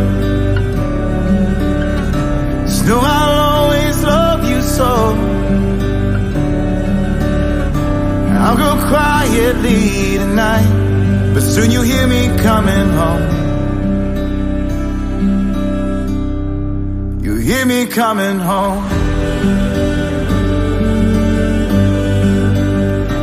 At home, in the morning when you wake, and I'm gone, and I'm half a world away.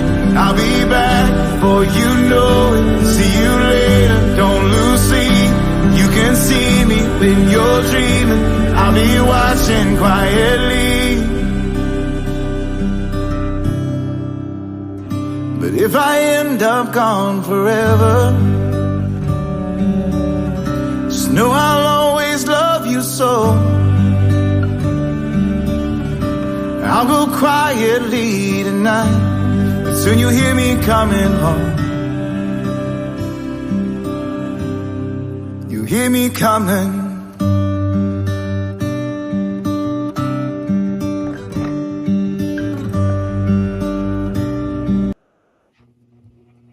Thank you. I'm coming back to you right here. This is a picture I have up right now for those that are watching. This is Gold Star Parents Retreat we were at last year with Mr. Terry Burgess. I wanted to end and show you that. Where we want to say thank you to the Patriot Guard riders and those that led us out there to the beautiful monument, Terry. And And we got to all see that and be there together for Gold Star Parents Retreat. So, Jim, those group photos I'm showing you there, I'm doing this personally. Everybody out there, this is Gold Star Parents Retreat. We're thanking American Airlines there. Thank you to American Airlines. Thank you to the Patriot Guard Riders. This is at Fort Hood. I do need to put this out. If anyone is out there and you'd like your photo up here in Texas, it's an 8x10. Let us know. Terry's easy to get a hold of, so am I. You can go through the website, patriotsinsidethewire.com. It's just info@patriotsinsidethewire or Patriots Inside the Wire, pretty much on any platform you can think of in every podcast. So we can also use that building for galas, an annual dance, whatever we'd like to do. That building was built specifically for the Gold Star family. So I'm going to put myself back out there and come up with what I know what I'd like to do. But it's going to involve, the riders coming in. And then my son is named Two-Step for a reason. So tonight we have had, Jim, I'll be able to talk a lot more with you here in a bit. Vicky, I do see you. Thank you so much. We had Vicky on last night. Yes, Army Mom. A lot of people are waking up. Okay. Fort Leonard. Yes. Fort Leonard. Yes, they do. Thank you. They do. But we have it here and we will take care of that. Come to Texas. That's what I tell you. Come to Texas. We'll make it happen. There's a lot going on, or where there's something going on outside of Texas, let us know, because there's plenty of us that don't know, including me, what's going on and where it's going on at. So I love to get out that information, whether it's remember, it's Patriots Inside the Wire. So Inside the Wire military, that means the safe zone. Patriots, I hope I don't have to explain that. But I want to say thank you for joining us tonight on Patriots Inside the Wire. Terry, I know it's getting late. I know that you have to get up and speak in front of a lot of people tomorrow. And so you have the blessing to click and hit leave studio and say goodnight to us here. And Jim, if you'd like, we'll roll a little bit longer and I'll ask you a couple things just for the ones that are sitting there waiting. But, and then again, we'll have a full show with Mr. McCullum in honor of Riley, the Afghanistan 13. Right now, Staff Sergeant Brian Burgess, his whole family, his sister. I got to meet his sister. Yeah. Oh, my goodness. Her acrylic knife. The airport took her acrylic knife she made and let me keep a real one. That's a story. Yeah. Gold Star Parents Retreat, our little knives we got. Terry knows that one. That's why he laughed. They took an acrylic made knife that Brian's sister made, Brandy, and let me keep my real pocket Swiss knife. Army. Okay. It works for me. It was an accident, though, people. I promise on that. I promise. Yeah, we blame that on Lauren. I'll blame it on whoever else just there. It's just that, okay, you took the one that I can go get Brandy and say, hey, can you make another one? But I still have my Gold Star Parents knife. It traveled home on an airplane with thank you to American Airlines again for all that you do on letting us go out to Gold Star Parents Retreat. It can't happen without you helping us and coming together, where it's $1 or $5. Go to goldstarparentsretreat.org again. goldstarparentsretreat.org. goldstarparentsretreat.org. $1, $5, whatever you can give. Whether it's for the brisket, the cabin, the food, the flight. It is very, very, very expensive, folks, but it's got to be about the people, and it's the people that we count on. So let's get the people to take care of people. That's what I recommend. Thank you, Terry. Yeah, thank you so very, very much. Jim, it's a pleasure. Absolutely, sir. I'll look forward to your show, and I look forward to meeting you in person one of these days. Yes, indeed. Got some Appreciate stuff to share with you. So yes, thank you very, very much. We'll put them on a waiting list, Terry, to see what happens for See if you get somebody that drops. Yeah, absolutely. Don't, I got you on the waiting list, Jim. Very good. Well, thank you all so very, very much. Wish you a good Very night and good. have a good weekend. Thank you, you. sir. I will be talking to you soon. Say hello to Beth for me, please. I will. She'll say Thank hi you. back. All right. Of Good course. night. Thank you. Good night, Terry. Thank you for joining us.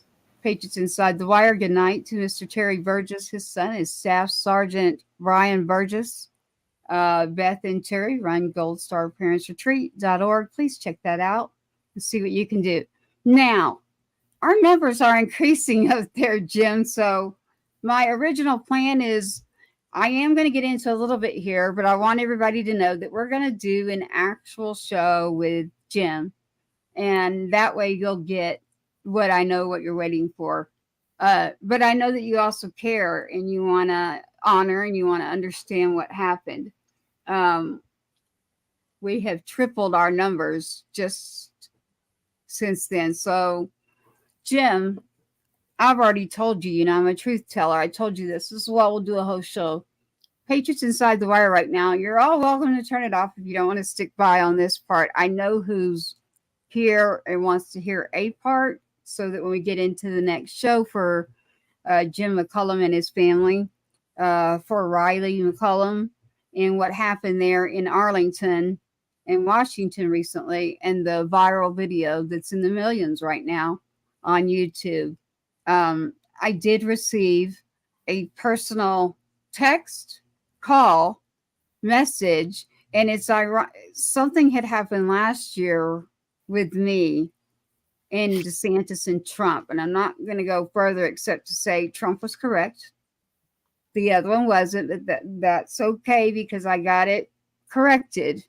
And I had to speak out and kind of untangle where everybody was going with it. So when that happened to me, the people that were sending me these messages, they're there right now. I was blowing it off at first. But Jim, when this person sent me, not yours, blowing mine off. When they sent it to me, I said, let me go investigate a little bit more. And they said, you know who comes on your show the end of every month? And I said, yes. And they said, go watch this and send a message. And I said, what do you want the message to be? And he said, I want the message to be that I want you to find out if the family really does want to be included with what's going on right now, which voting is coming up, right, Jim? So Yep. You can immediately tell me no. You can immediately tell me whatever you want. We're not on mainstream media. We are, I don't do that. So the broadcast is a podcast as well that will go out. I will break apart this part for everyone, but we have our live viewers right that are there. I know they want to ask you. They want to ask you about Arlington, and you had Trump there.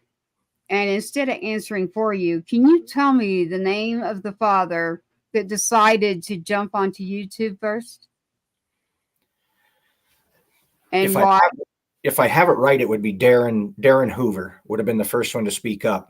I did not go to Arlington. I don't have Riley buried there. I've actually got my urn and his wife's urn behind me. Right. As a coalition, as a group of people, we discussed, the Hoover family really wanted to invite former President Trump to Arlington. And they did so. It was there was nothing political about it other than the fact that Trump has been there for us. Not in a political sense, but is in a humanitarian sense. He has said our kids' names. He has put his arms around us. He has welcomed us. He's made phone calls. He has been the most genuinely beautiful person through all of this that has been so appreciated, where we haven't gotten anything from anybody else. So the Hoover family wanted him to be there. Nicole G's mother-in-law and aunt agreed they would like him to be there. There's a couple other families. I'm not comfortable saying their names just in case they don't want the notoriety. Tyler Andrews was there. and I'm sure you know who Tyler Andrews is, the double amputee, and Kelsey Lanehart, who also was wounded at Abbey Gate in a wheelchair. There's a picture of her with President Trump laying a wreath. There was absolutely the most horrifying, disgusting thing for me was that they called it out and they made a issue out of it on the 3rd anniversary. What was said, how everybody was attacked, how Trump was attacked for being there, and supposedly a ruckus and stuff that not one family member has seen. Nobody witnessed it. There's no video. There's no anything of the ruckus that they claimed happened. And then the families were getting attacked. There were families getting doxxed, and there were families, their jobs were being threatened. It was just absolutely, for me, it was disgusting on the 3rd anniversary, something so innocent that we welcomed as a group of people, as a group of the 13 parents. We wanted him there. We wanted that comfort, for a lack of a better term. And he has been that comfort for us. The guy has been a rock.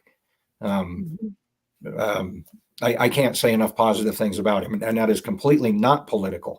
That is as a genuine human being. And I have seen what he's done. I have seen how he approaches my daughters and I and my grandchildren. It was a beautiful occasion and a beautiful moment to be shared and captured in picture and video. And it took a left turn, and you've said a couple of times, and maybe even last night's podcast, poking the mama bear. Well, they definitely poked a bear with this one, because it put a fire under all of our butts. It's like, all right, we've got to stand up for him, one, because that is not what happened. And now we're pissed. Other things are there's fallout from that from both sides, but we are more united now moving forward than we have been. And we're not backing down. Jim, I see who's there. And I want to say thank you to Representative Micklin, Representative Shane, I'll use your first name right now, for sending me what you did. I already had, the end of the month, when Trump could not campaign because he was literally being held. There's people that have been campaigning from the beginning. And it just so happens the individual who would be on tonight, but because it's Gold Star Families Day on Sunday, he's going to come back. He and I had a discussion, and I said, what is it here? What's going on? And what is the deal? And he will wear a big white cowboy hat, and he always does. And anyone that's ever watched this show knows who I'm talking about. I'm looking here for his bus, because Jim, you'll die laughing. If I don't find it right now, it will be big green bus. It's called gasandgroceries.us. Again, go to gasandgroceries.us. If you check out gasandgroceries.us, they are traveling around in this bus. It's very expensive, raising awareness. If you go to gasandgroceries.us and enter your zip code, you will see how much inflation has gone up just for milk, eggs in your own zip code. Not just that, some real statistics on what is going on. And that is our commissioner. It's Commissioner Sid Miller. He's known as the big cowboy hat, Trump's man from Texas. And here's the website, gasandgroceries.us. So Commissioner Miller wanted me to give you a message. And just as he asked me, Tracy, are you good to go if we call you to intrude? And I said, you better call me. That's my answer. So, and I don't want anyone sending me messages about you're voting here, you're voting there. Please go do your own homework. My son was serving. I am allowed to talk. I am allowed to have my platform because I don't work for a corporate entity. What I do have is an open platform here for Patriot sponsors I'm looking for, so that I do not have to go into mainstream media. For a reason. And so, Jim, on the wall back here, The only president's letter that's back there is Trump. It took him all of 15 minutes after fighting for 2 years for someone to say, hey, like, what the hell? This is not right. Like, pay attention here. 15 minutes. What? You've got to be kidding me. Like, this isn't okay. This has to be taken care of at a federal level. And it does. Well, unfortunately, when he was put out, I was put out. So I'm starting all over, going state to state. And, you know, with legislation, it's a long process. It's not as easy as people think. And so building a team of Gold Star families in legislation, that is my goal. So when I look up at Terry, and he's more like, talk to Tracy on that one, because we're going to show up, and we are definitely going to back it up. And I'm fine with that. I'll be that person, because I've pretty much always been that way. And I think of it as fighting. I think of it as telling the truth. I'm a truth teller. I may not know all the facts about what's going on out there. I'll admit that. But what I do know is a personal story. And I have a personal story, and you have a personal story. And my personal story means that it took someone just a few minutes, 15, that was president at the time, to take something and go, wait a minute, she's onto something here. This is not okay. And it's a long letter. This is not like a short letter I've got back here. If you go to my son's website, you're going to see a generic version of what happened to my son. I don't have the full story out. I eventually will, documentary style. I haven't decided. It will come. Right now I'm focusing on like what just happened to you. I mean, all of you. I don't mean just you with Riley, and Riley's with you. What I mean is me getting a message and finding out what's going on. And then, hey, were they really approached like that? Because we know that they went through protocol. And so I have talked to official people who said, Tracy, we know for a fact, yes, they went through every bit of protocol. And I said, well, I don't actually know. I think a lot of people believe that we might all know each other, right? I'm just now, Jim, it's taken me a long time to decide that I really want to get out of bed. I did a whole lot of fighting in the beginning, and then it was, you know, I collapsed, you know, and I'm just an honest person, and you can't put me back into the corporate world. I'd lose my job real quick and have everybody walking out with me. I'm one of those. And that was happening before my son was killed. But, listen, when you go to vote, then vote for who you're going to vote. You know the facts, you know, that's fine. I can't tell you who to vote for, but I can give you information. And so we're here as a resource. We're here for information. If I'm speaking for myself as a mother who's had a son in the Army who was immediately taken care of as far as a service member and their family, and said, whoa, wait a minute here. It was President Trump. My son has served under multiple presidents too. In Iraq, you know, stop pay, stop loss. If anyone's still familiar with what happened back then under a different presidential individual, a lot happened. And it's the same time there that Staff Sergeant Brian Burgess was sent to Iraq longer than he should have been as well. So, no, my son's story is very generic, what's out there. Trump didn't get the generic version. The generic version of the law is what we're going to put out, because when you're going into legislation, it really needs to be bland like that, since it's going to be for everyone.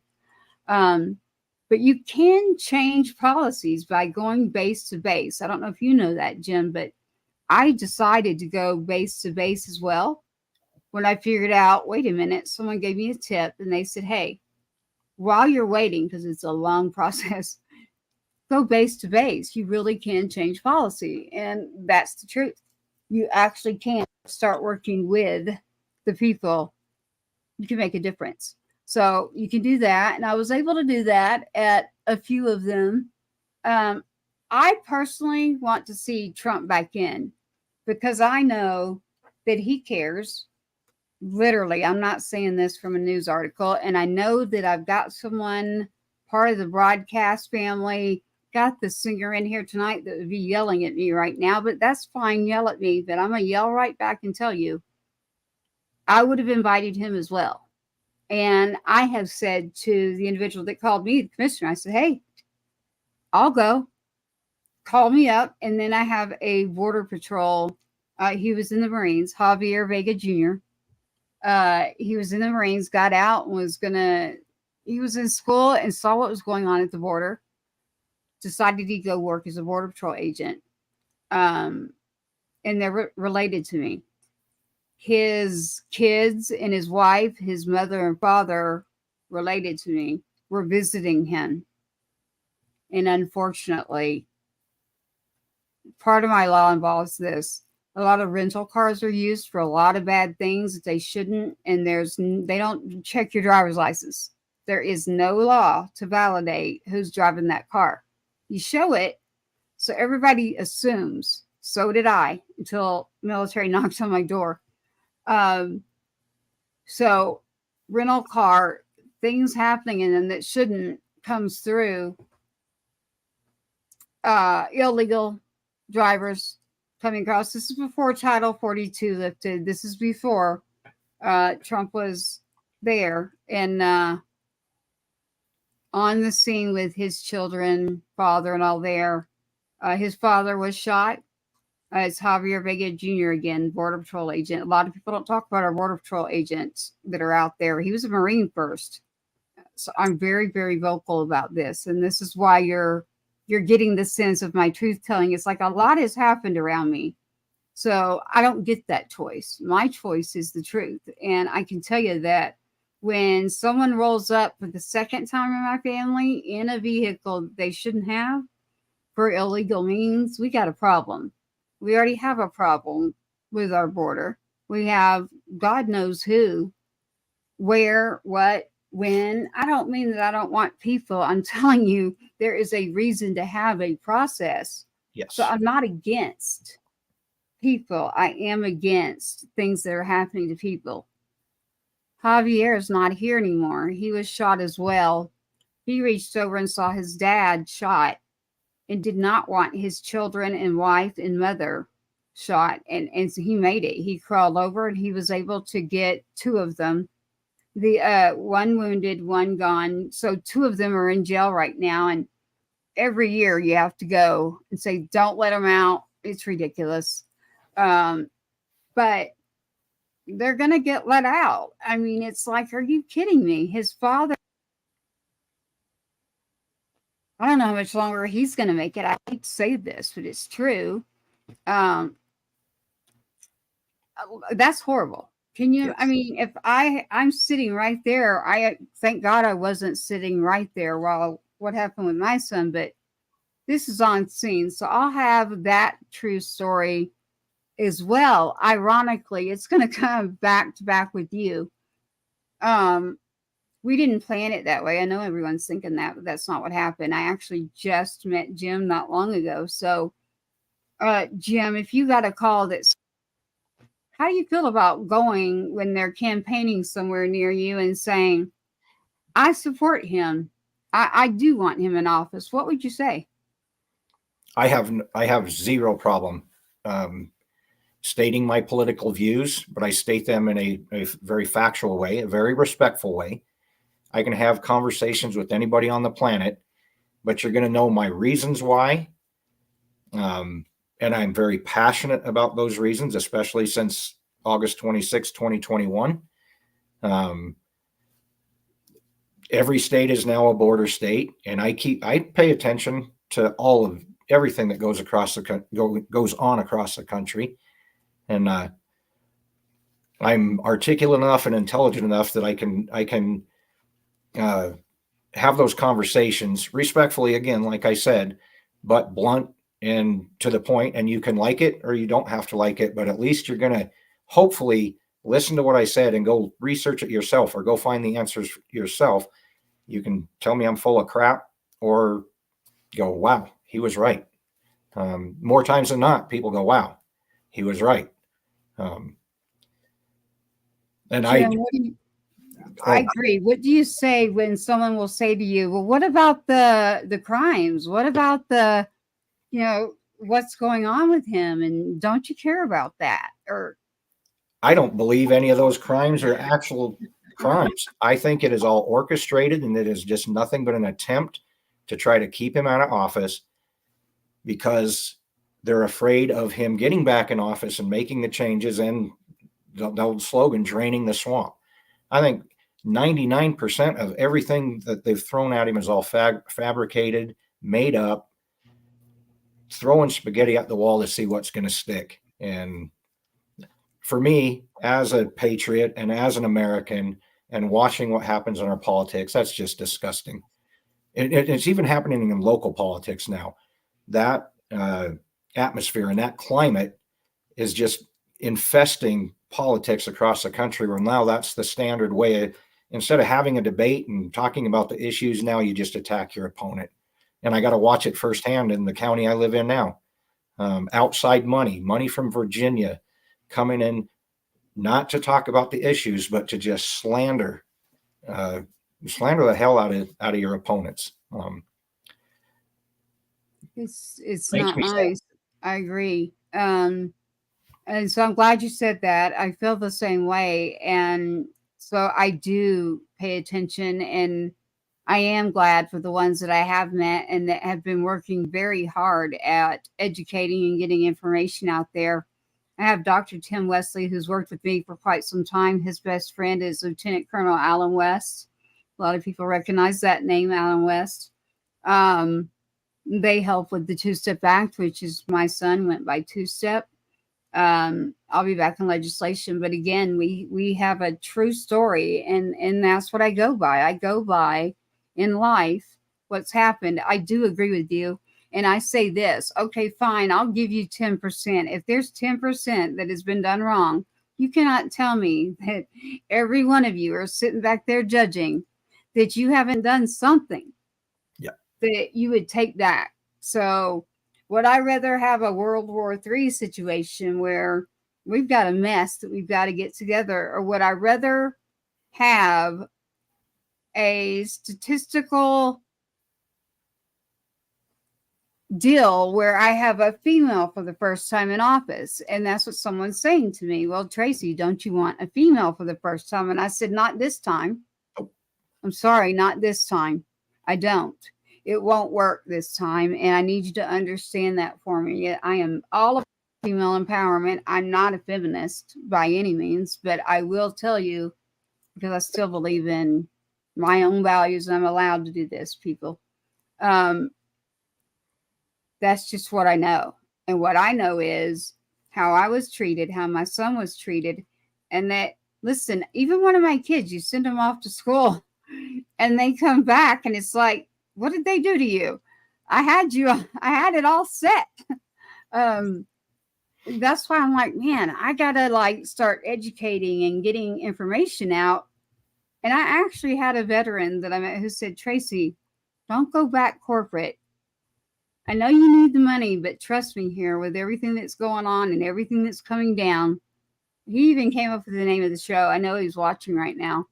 The one thing we haven't figured out is how to keep me going so that my house doesn't burn down with whatever my child was trying to cook. But that's why I'm always happy to sit here when I asked you and I said, hey, Jim, what kind of person are you? Are you good to talk? You said yes. My producer's like, but wait, Tracy, because he knows that I'll do it. We do plan on doing it. It's just that I see who's watching out there on X, and I know exactly what you're asking about, and it is about Trump, and you want to know, is that true? And you want to know about the video that went viral? Go watch it. It is on YouTube. Last time I looked, it was 7 million. It's up there, right? 7 to 10 million on the initial father, his first video that was sent to me. And then the rest of the families came through after that. And that was because of trying to say that protocol was not there and that Trump was using this as a political stunt. So I'll say it. He did not use this as a political stunt. I literally have actual people, this is very true, that work beside both campaigns. So I don't want anyone saying, no, you're just playing favors here. Nope. I got both sides here. And I even have the other side saying, yeah, that was messed up. We know that's messed up. It wasn't us, but it was us. Someone in there. So it's about taking people down. You know, I mentioned earlier, I like UFC, but I don't like it to tear up people like the Wild Wild West and, you know, let's just go nuts out there. We're supposed to be paying attention to a lot more. And look, we're never going to please everybody 100%. Never. But it is at a crucial moment right now in time and in our history that we have got to get this right on what happened. So as we approach voting, it's not far away. I can't believe this. It's going to be October as of next week. Shocks me. And I wanted you to know the commissioner usually comes on tonight. We went ahead and did Gold Star Families, and he'll either when he comes back on, he can come on with you, or B, actually A and B. I'll let him know that yes, that just as Tracy said, if you want to call me and hear from a Gold Star mom that will tell you that has had Trump immediately, and go look it up, people. Go look up Roger Stone's interview. I did do that one to clear up some information about the Border Patrol agent, my son, and a cousin who did pass from fentanyl. They got that all messed up, turned it against, I've got people messaging me, my son died of, no, he did not die of fentanyl. And I've never met that politician in my life. So, you know, there's another mother somewhere that's, you know, hurt by this. And I did the right thing and I spoke up. So I took care of that by going with Roger Stone. And I still have not aired it myself. I need to do that. I need to put it out. And it's ironic because everyone wanted to. I'm just honest. And they're like, well, aren't you mad though that your son's caught up in this? And I said, I'm mad at the person, which is DeSantis. And I want an apology. McCollum, the speaker there at the debate, I still think that both of them owe an apology. I won't get it. Maybe he is a good guy. I don't know. I'm from Florida, actually, ironically. I do know people that are there running and in office, and I know how they feel, and I'll go by that. I respect their opinions, and they know more than me. So really what it was is getting their information wrong. Yes. So you've got lobbyists out there, and I'm not a lobbyist. I'm a mom who had her son killed while serving. I've got to go create this law, and there's lobbyists around me. Now I'm figuring this out. They're already way ahead of me. So by the time they're following me around, you know, one's this great individual, this great lady, and it just literally the lobbyist that was around the political party when they went to the border, they mixed up stories. They mixed up who was who, whose son was whose, and then my son was used as the one that was killed by the drugs and the border. And I said, no, y'all got to get this one right, because my son was actually serving current active duty in the military. I got a cousin that was a Marine, always a Marine, Border Patrol, shot and killed in front of his whole family. His father shot too. I do have a cousin that did take one pill. It was fentanyl. Gone. She's no longer here. But my son was actually killed and should have never been killed the way he was killed. It's not as basic as the law says, but I'm going to tell you, for everybody out there, I'm not out there fighting and doing this law for my son, because I can't bring him back. I can make a difference by making sure this one area, and you figured it out by now, truth teller, right? I had everybody and their brother saying, Tracy, whatever you do, year before last, every 2 years in Texas, don't say the word border. And And this is before Title 42 lifted. And anyone that's listening, Title 42 is something that Trump put into effect for the border. I was in the Capitol when it lifted it, and I'm not kidding you. A horde of people came running through, bullhorns, you name it. I'm talking about in Austin. I literally looked over at the officers in there with their AKs, and I said, "Am I safe in here?" And he said, "Do me a favor, go this way and go here." And then he brought me around the back way and he's explaining some things to me. And he said, "I saw is that your son in that picture?" And I said, "Yes, sir." He said, "Was he serving while that happened?" I said, "Yes, sir." He said, "Do you happen to know the statistics and what we deal with as police officers because of the law you want?" And I said, "Probably not. If you want to tell me, that'd be great." I was shocked. I was shocked to hear what this man told me. And then I checked it out with the police officers union, the different unions of the Border Patrol, Texas Rangers. There's just different groups. You can get all your information. TxDOT, the Department of Transportation. Wow. I was fully educated that, boy, did I need to start using that word border. The reason nobody wanted me to use that was because when you're working on something bipartisan, you really don't want a division. I don't have a division on this one. This one's about people. It's very easy. I don't care if you've got a L next to your name, a R, or a D. I don't even think there's letters anymore, to be honest with you. I don't like all these people's names. So, Jim, in your own words, and what happened, someone there did do what they need to do. They actually did something for Trump to come. Yes. So they went through a route. How were they able to do that? Somehow they got a hold of someone and. I want to say it was Governor Cox from Utah, or maybe the Attorney General.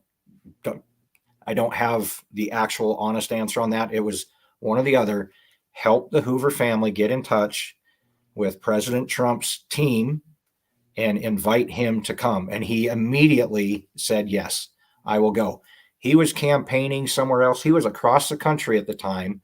Yeah. But he said, "If there is any possible way I can make it, I will be there." And he was there. Yeah. And on that note, for anybody that's questioning whether what he did was right or legal or he followed protocol, all you have to do, and this is a simple Google search, Obama is in Area 60 doing campaign videos, tons of pictures. President Obama did a video. I want to say it was in like March of 2012 is when he shot the video, but he used it in his 2020 campaign. Same area, names are shown. Everything that they're just hammering Trump over has already been done multiple times. Going back, I want to say it was back to Gerald Ford I was able to find. He didn't do anything wrong. He was asked to be there. He was not shooting a campaign video. He was capturing the moment for all of us because we asked him to do it. It was asked that he, and I can't remember if it was Darren or one of the daughters, but they didn't want people on their phones. They wanted everybody to be in the moment, enjoying the beauty of that third anniversary with the families and being there with their loved ones. The Nicole G, obviously not a son, but the Hoover family was there with their son, and they wanted to capture the beauty of that moment. Sounds horrible as I spit that out, but it was a beautiful occasion. Sad in all rights. But the reason for everybody being there and asking President Trump to come was beautiful. It was from their hearts.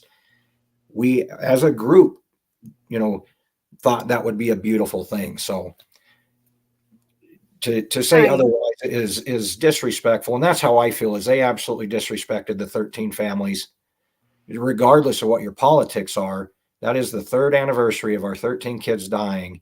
And the way it was handled and the media covered it and the way they politicized it was absolutely despicable.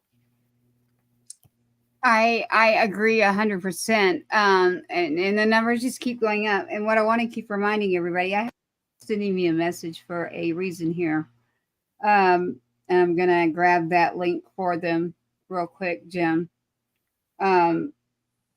It's interesting. This will eventually happen to you too. I'll give that message. I'll make sure they see this part. And I continuously said, fine, and they'll say, okay, come on, because it's Ted Nugent, it's the commissioner, it's people that have gotten together and decided we're going to go campaign too. They started it because they had to, and now they keep going. And I do have a show that you probably want to find, and it is an actual true story about the attempted about the attempt. Give me 1 second, Cody. I can't believe this. Hold on. He's tripping me out here. So Jim, the attempt on Trump, I have firsthand account. And if the commissioner had not been standing up with his white cowboy hat that whole time, he would have been the one shot. Unfortunately, we lost the fireman that I want everybody to remember. There was a nephew of Jackson, who's a politician, the nephew, that was a kid that was sitting there, another lady that's never even talked about that was shot. So what we will do, I see your message. You can see private chat there too, by the way, Jim. So what we'll do for all of you who are listening, because I know you want to hear more about what's going on with Jim McCollum, the Afghanistan 13. What legislation are we talking about? What am I talking about when it comes to getting involved and how to do that? I'm going to implore you to stick around to watch Patriots Inside the Wire. I am going to get Jim in here, and we will give you more then. Right now, I'm going to switch the topic on Jim it up a little bit because we're going to end up having a show for you. So, Jim, first, I want to say to everyone out there, thank you. Thank you for listening. I see you're watching out there on X. I'm telling you, I know it's an interesting time, and being able to get the right information from the right people, it's very easy in a digital era to quickly get your information. So I just tell you, go do it. Don't send me your hate messages. I've had enough hate in my heart because of my son having to even go to Iraq. So ease up, leave me alone. That's what I say. And then, so Jim, I'm going to switch gears on you here. I had an instance where somebody was serving around your son, and then they got in touch with you later, or they may have came around in the beginning and helped you.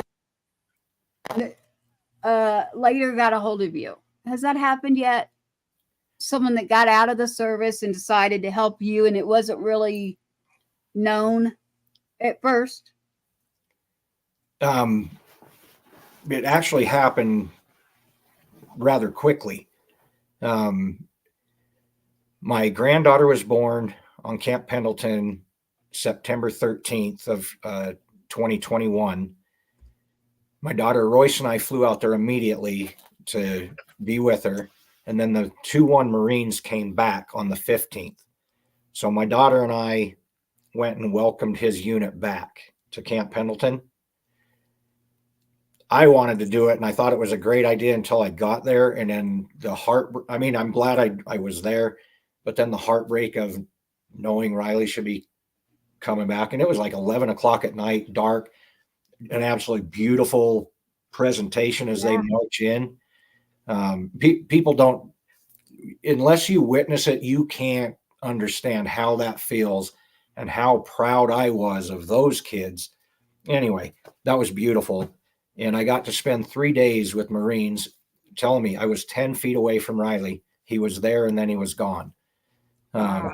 Those relationships now continue, and I try to reach out every so often. I don't want to burden them. It's so hard to talk to or talk about, and I'm sure they are sick of talking about it. So I'll just, give them a, hey, how you doing? Miss you, thinking about you. And if they want to talk, they'll talk. They will. And So I have something for you, Jim. you just hit on something. I wasn't even talking about going to a event where you watch them come home. There was someone that decided, and actually his father kind of looked at him and said, son, I don't know if you knew her son or not, but she's out here fighting as a female all by herself. Are you helping this woman? And he looked and he respects his mother and father just genuinely. And said, you know what? I'm going to go help this mom, because I was in a situation where it's right around where Ahmaud Arbery was killed in Fort Stewart area, where trucks running down and different things were happening. And unfortunately, you got good people and you got bad people. I did have someone, and I'm sitting here talking to you tonight. And if you look in the private chat over there, someone says, hey, mama. And I had just gotten a message recently because I was wondering where he was, and I have not seen him since. He went away. Well, I hadn't seen him. He went away. If he comes back, this is why I'm like, oh my goodness. He's sending me a message there, and I'm going, oh my goodness. There he is. It's him. I was like, you went away. We're adding you real quick. Cody. Hey, Can you hear us? I can. Can you hear me? Absolutely. Yes. I'm blown away right now. I'm blown away. Like Jim was just talking about going to a thing. Did you hear that? And I did. I've actually been listening for about the last hour on Facebook. Oh, but did you hear what he did? And like what? So Cody is the one. I'm gonna tell all the secrets a little bit, Cody. Cody's the one. You can tell them all. I'm an honest guy. Okay. Truth teller, I can't help it. This is the guy behind the scenes that was like, And plus your dad, though. Your dad did go, son, if that was your mother and you didn't, you're in trouble. And so yeah, absolutely. I said, did you know my son? And he said, honestly, we didn't really like each other. And I probably see that Adam was younger, a lot younger than you. So I'm like, I wouldn't be your mom, but you can say sister or something. But Cody's the one. I'm there and I'm not in a safe situation. And I literally roll up to the trailer where the officers that weren't even doing their job then. And it was later that someone else was killed by officers that were retired. So, and I'm not getting into that case, but what I'm telling you is Cody rides up on his motorcycle and he's like, are you crazy? And I said, who the heck goes to the cops in a small town and starts rumbling through a town without something? Like, you can't just roll up in here and go. And I'm like, oh, yes, you can if you're me. I'm like, so did you know my son? He's like, yep, I sure did. And Cody was active duty at the time. Cody, thank you for your service. But Cody, thank you. You got real low. I can barely hear you, Tracy. Really? Jim, yeah, I don't know. The audio got real low. I can hear you. Well, I'm just saying thank you, and Jim can hear you. So, Jim, tell him I said thank you for behind the scenes work that you did, keeping me safe. And then thank you. We did go to Adam would have been coming back from Afghanistan, and he wasn't coming back, but Cody took me to the base, and we watched his unit come back. Remember that, Cody? Yes, ma'am. Do you remember the commander that I can't stand the last 6 months? You literally tried to get him to say hi to me. The man walks off and is so rude. Oh, no. I was like, Cody, you better get me out of here because I am not okay. And I am like my son. Am I, Cody? And if you remember, I think that trip that you're talking about, I think you guys ended up staying at the house, Cash, and everybody came to the house for, I think, a day or two. But yeah. Oh, no, not that one. I was raised differently. There was no letting you do that on your own. No, because you knew. A lot of people don't know what I was doing, but I had to do a lot.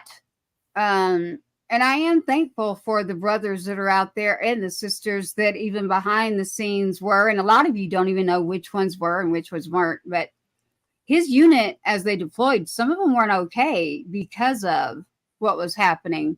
So when I came back and I have another soldier walking up to me, he lost his leg there, and he wanted me to have a card that my son signed for your lunches when you're in the service. You know, he was over this.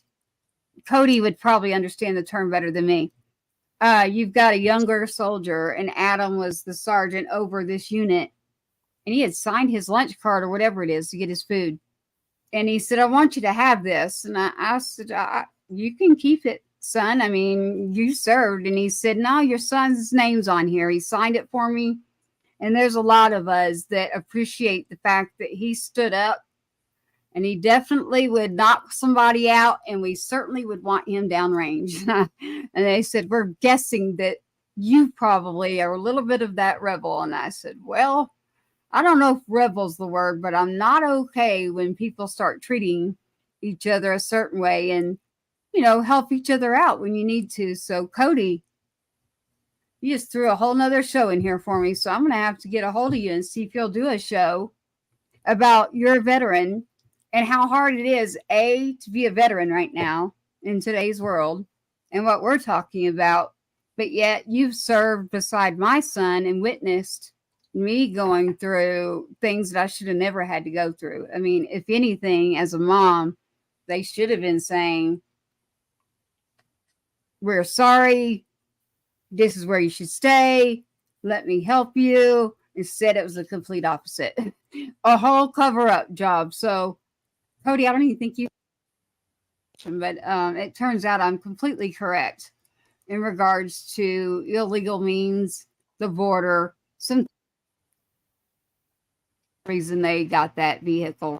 So that's why I'm still fighting. So if any of these brothers that still ride think that I'm fighting because someone did an accident, that is not the truth. So, and I know y'all are smart enough to know that it's not the truth just because it's in the news. So, because you know that. So thank you for that. Cody can also attest to the fact that when a UFC fight was on, I could not step away from that TV and was like moving all around. And they're all like, what are you doing? And I'm like, I It's can't. fight night. I was like, I can't help it. So, and then I said, Cody, can we go somewhere? I'm not a big drinker either, y'all, but I was like, I need a drink. This town has a car dealership, a place with an apple on it that you can shoot pool and do other things you should not be doing when you're shooting pool. And really nothing else in that town. Like, wait, there is another, the Applebee's. There's an Applebee's and I think one other place to eat. Other than that, there's what we call church. So that was it. So he's like, all right, we can go somewhere, but the problem is it's not going to be really a place that you're probably going to want to go to. And I'm like, oh man, at this point, nothing surprises me. Trust me. So yeah, I can't keep a straight face here. I went in and I was like, oh my God, I do need that drink now. Cody is a veteran. He has served in the Army. He is still out there, I think, in that area. You need to get to Texas, Cody. You need to get out of there. I know that you've lost your mom. I don't know how your dad's doing, but. Yeah, I'm actually in the Atlanta area right now. But you hit on some things right there, and you know they weren't treating you properly. When you showed up, they should have rolled out a red carpet, and it should have been nothing but apologetic and understanding and sympathy. And unfortunately, that's not how it was received. But if you don't know, you don't know. She's not going to accept that type of welcoming. When negative comes, she is a UFC fighter, and she's gonna fight right back. And that fight's not going to end until it's over. And I've yet to see or hear a bell ring or a fat lady sing, because it's just not going to stop until she gets what she's looking for, or at least the proper, honest answers. And that's really all you were looking for at the time, was honesty and the truth. And I'm sorry that it went the way it did. And you know, I miss two every day. He was an amazing, not only soldier, friend, brother, And the thing about two-step is me and him butt heads a lot. But at the end of every conversation that was a headbutt, there was a hug. And we always walked off smiling and laughing at the end of it. And that was a honest, genuine quality that's hard to find in a man these days. You're not kidding there. Cody, I don't know what to say. You're going to make me speechless, and that's hard to do. You know that. So you just told them that I am a fighter. You know, Cody, I didn't get a choice. So that's what I was trying to explain to Jim up there. You know, his son is Riley, part of the Afghanistan 13, no longer here. And I just, I mean, we're going to do a full episode. And then I want to get you too, Cody, as a veteran, to speak up on some things, even with you, that are going on. You know, with veterans right now, it's just tough. You know, and I do want to talk to you. I'm just like totally blown away by this right now, by tonight kind of coming full circle right before Gold Star Families Day. Because Jim, honestly, Cody's correct. I do not get contacted that much until someone either gets out of the service or they run into somebody that actually has figured out part of the truth. And then they come find me and say, hey, I want to apologize, or I want to finally tell you something that I didn't get to tell you then because I was afraid either A, I'm going to get kicked out, and our command person just was not a good person. There were so many working pieces that the word they kept using was convoluted. I said, I don't care how convoluted anything is. This is the military. If he can fight and he's not even old enough to drink in a country, then my son should be standing here, and I'm not going to take any other answer. So, but he's right. There were a lot of people that were saying, oh, no, this was just an accident. This was nothing. This is just your son on a motorcycle. And then started blaming motorcycles, people who ride motorcycles. And I'm like, oh my God, y'all are going to kill me here, because I grew up around, and if I'm in an alley and I go up to someone and I got somebody in chinos, I've said this, listen, I'm not owned by a corporate station. This is why I'm broke. And I'm in an alley and you've got on chinos, or you got your biker. Which way do you think I'm going? Yep. I know where I'm going. I know which way you're going. I grew up. The way that I grew up, I know what our bikers do for our community. Yep. I mean, the ones that give back, the charitable, I mean, I'm not even going to any other area. Even the ones that you may not like, the amount of proceeds that come through are unbelievable and charitable. The unfortunate part is that the truth and a lot of the answers weren't able to get out because of time, appointments, timing of a lot of things. So, and as I said, that last commander, I still remember his name though, Cody. His name's Anderson, and I'll never forget it. It's one of those moments, Jim, that yes, ma'am. Cody, and here comes all these men and women that were serving in Afghanistan as my son's unit, rushing through the field, and it's dark and it's late, and I see all these people hugging, and I wanted to just. I mean, literally, like right now, I'm like, I don't want to break. I'm trying not to break here because it's so vivid that I'm watching these people hug. And I'm like, my son is supposed to be coming to me. And instead, I'm looking at Cody and going, Cody, where's Anderson? Where is he? And he's like, Tracy, I'll never forget things he said to me. Well, first, he introduced me to someone that was the gentleman that lost his leg and who was just so kind. And then I kept saying, where's Anderson? Because this commander called me while on active duty, while in Afghanistan. And what he said to me was not okay. So, because he wanted me to be quiet. And so Cody said, okay, I'll point him out. I'm going to go up to him. Cody was still in his BDUs, camos. He's like, don't get me kicked out. I said, I won't, I promise. And he walked up like a gentleman and was like, sir, I have the mother here and she would like to say hello. And I promised him I'd be good. And he totally ignored Cody. He literally ignored him and literally jetted the other way and was like, he's not dealing with me. And I was whoa, I was not, I was mad. I mean, it's probably a good thing that the rest of the people were there and happy, because I was not okay with what he did. And Cody is a fighter too. So I guarantee if he hadn't been active at that time and he'd been standing there, not serving and not going to get kicked out of the military, he wouldn't have been okay with the way. I heard you bring him up. Yeah, still boils me that this man, the one day I'm going to find him and tell him that, damn it, karma's a bitch, man. Sorry. Nope. You got me riled up, Cody. Already gotten him, I guarantee it. Somewhere down the line, karma's already struck. And little did he know you would have the platform that you have today. You're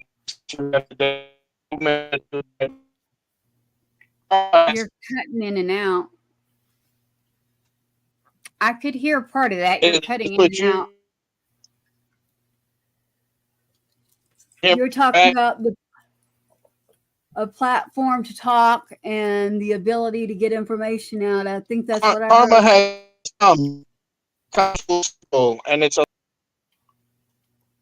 I think he's glitching out, Jim. But Jim, I don't know. You just did something there. I mean, I didn't even know you were going to talk about being somewhere where they come walking. Like that happened to me.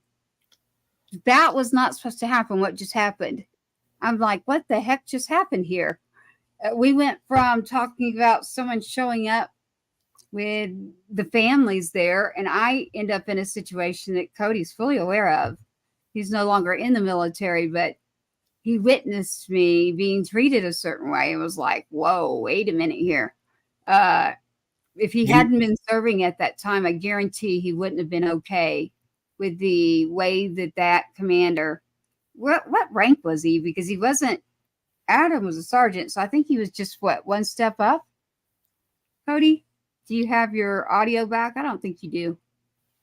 What I'll do, Cody, is I'll get you on a show, and if you'll go in the private chat here, put your phone number for me, and because I can't get your audio to come out, but that private chat, put me some answers, stick around, don't go. Let's see what your audio does and refresh. Refresh, Cody. Jim, again, that's just blew me away. I don't usually get speechless. Anyone will tell you that about me, but I didn't even know you were going to talk about them coming across the field. And that's exactly where Cody was at a time when everyone else was trying to hide things or cover up things and didn't want me to know. One person and his father, I give his father credit too. Yeah, your audio's not coming in, hun. Said, you better make sure that you're doing what would happen if that was your mom. And he said, I am, Dad. That's the reason she's standing in here right now. So, but he did tell me, he said, Tracy, like, whatever you do, I don't think you know this county. Don't go up to the officers' trailers. And I said, I don't care. I mean, they stole my wallet. Do you remember that, Cody? They literally, she was a mom on a mission, that's for sure. They accused me of stuff that was awful, but why do you have cash in your wallet? It wasn't much. It was like $100 and something. And I'm like, oh, you want to go there? I've already called media. Look at the other card that's by the money in my wallet. And they're like, damn it. It's 2 steps, Mom. So every time I'd cross into one state and go across another, we made sure that people knew when I came in and out of a state. So, and I'm grateful to this day for those that watched my back. And one of those is you, Cody. I don't know if you ever told anybody, but now everybody knows. So that you did it.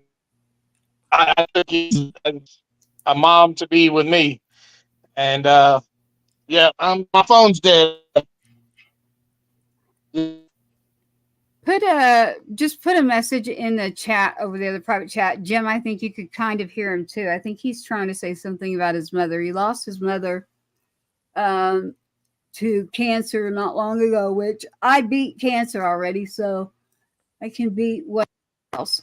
What I can't do is live with my son being killed while he's serving our country, and then the idiot with no common sense that wants to come at me. So you Yep. did find a truth teller, and I think we found someone that's speaking up too in regards to the people watching. And I see the numbers climbing, and I know you want to hear more. What are you an hour behind me, Yeah. Jim? Yeah. Okay, so you're doing better than me right now. Gotcha.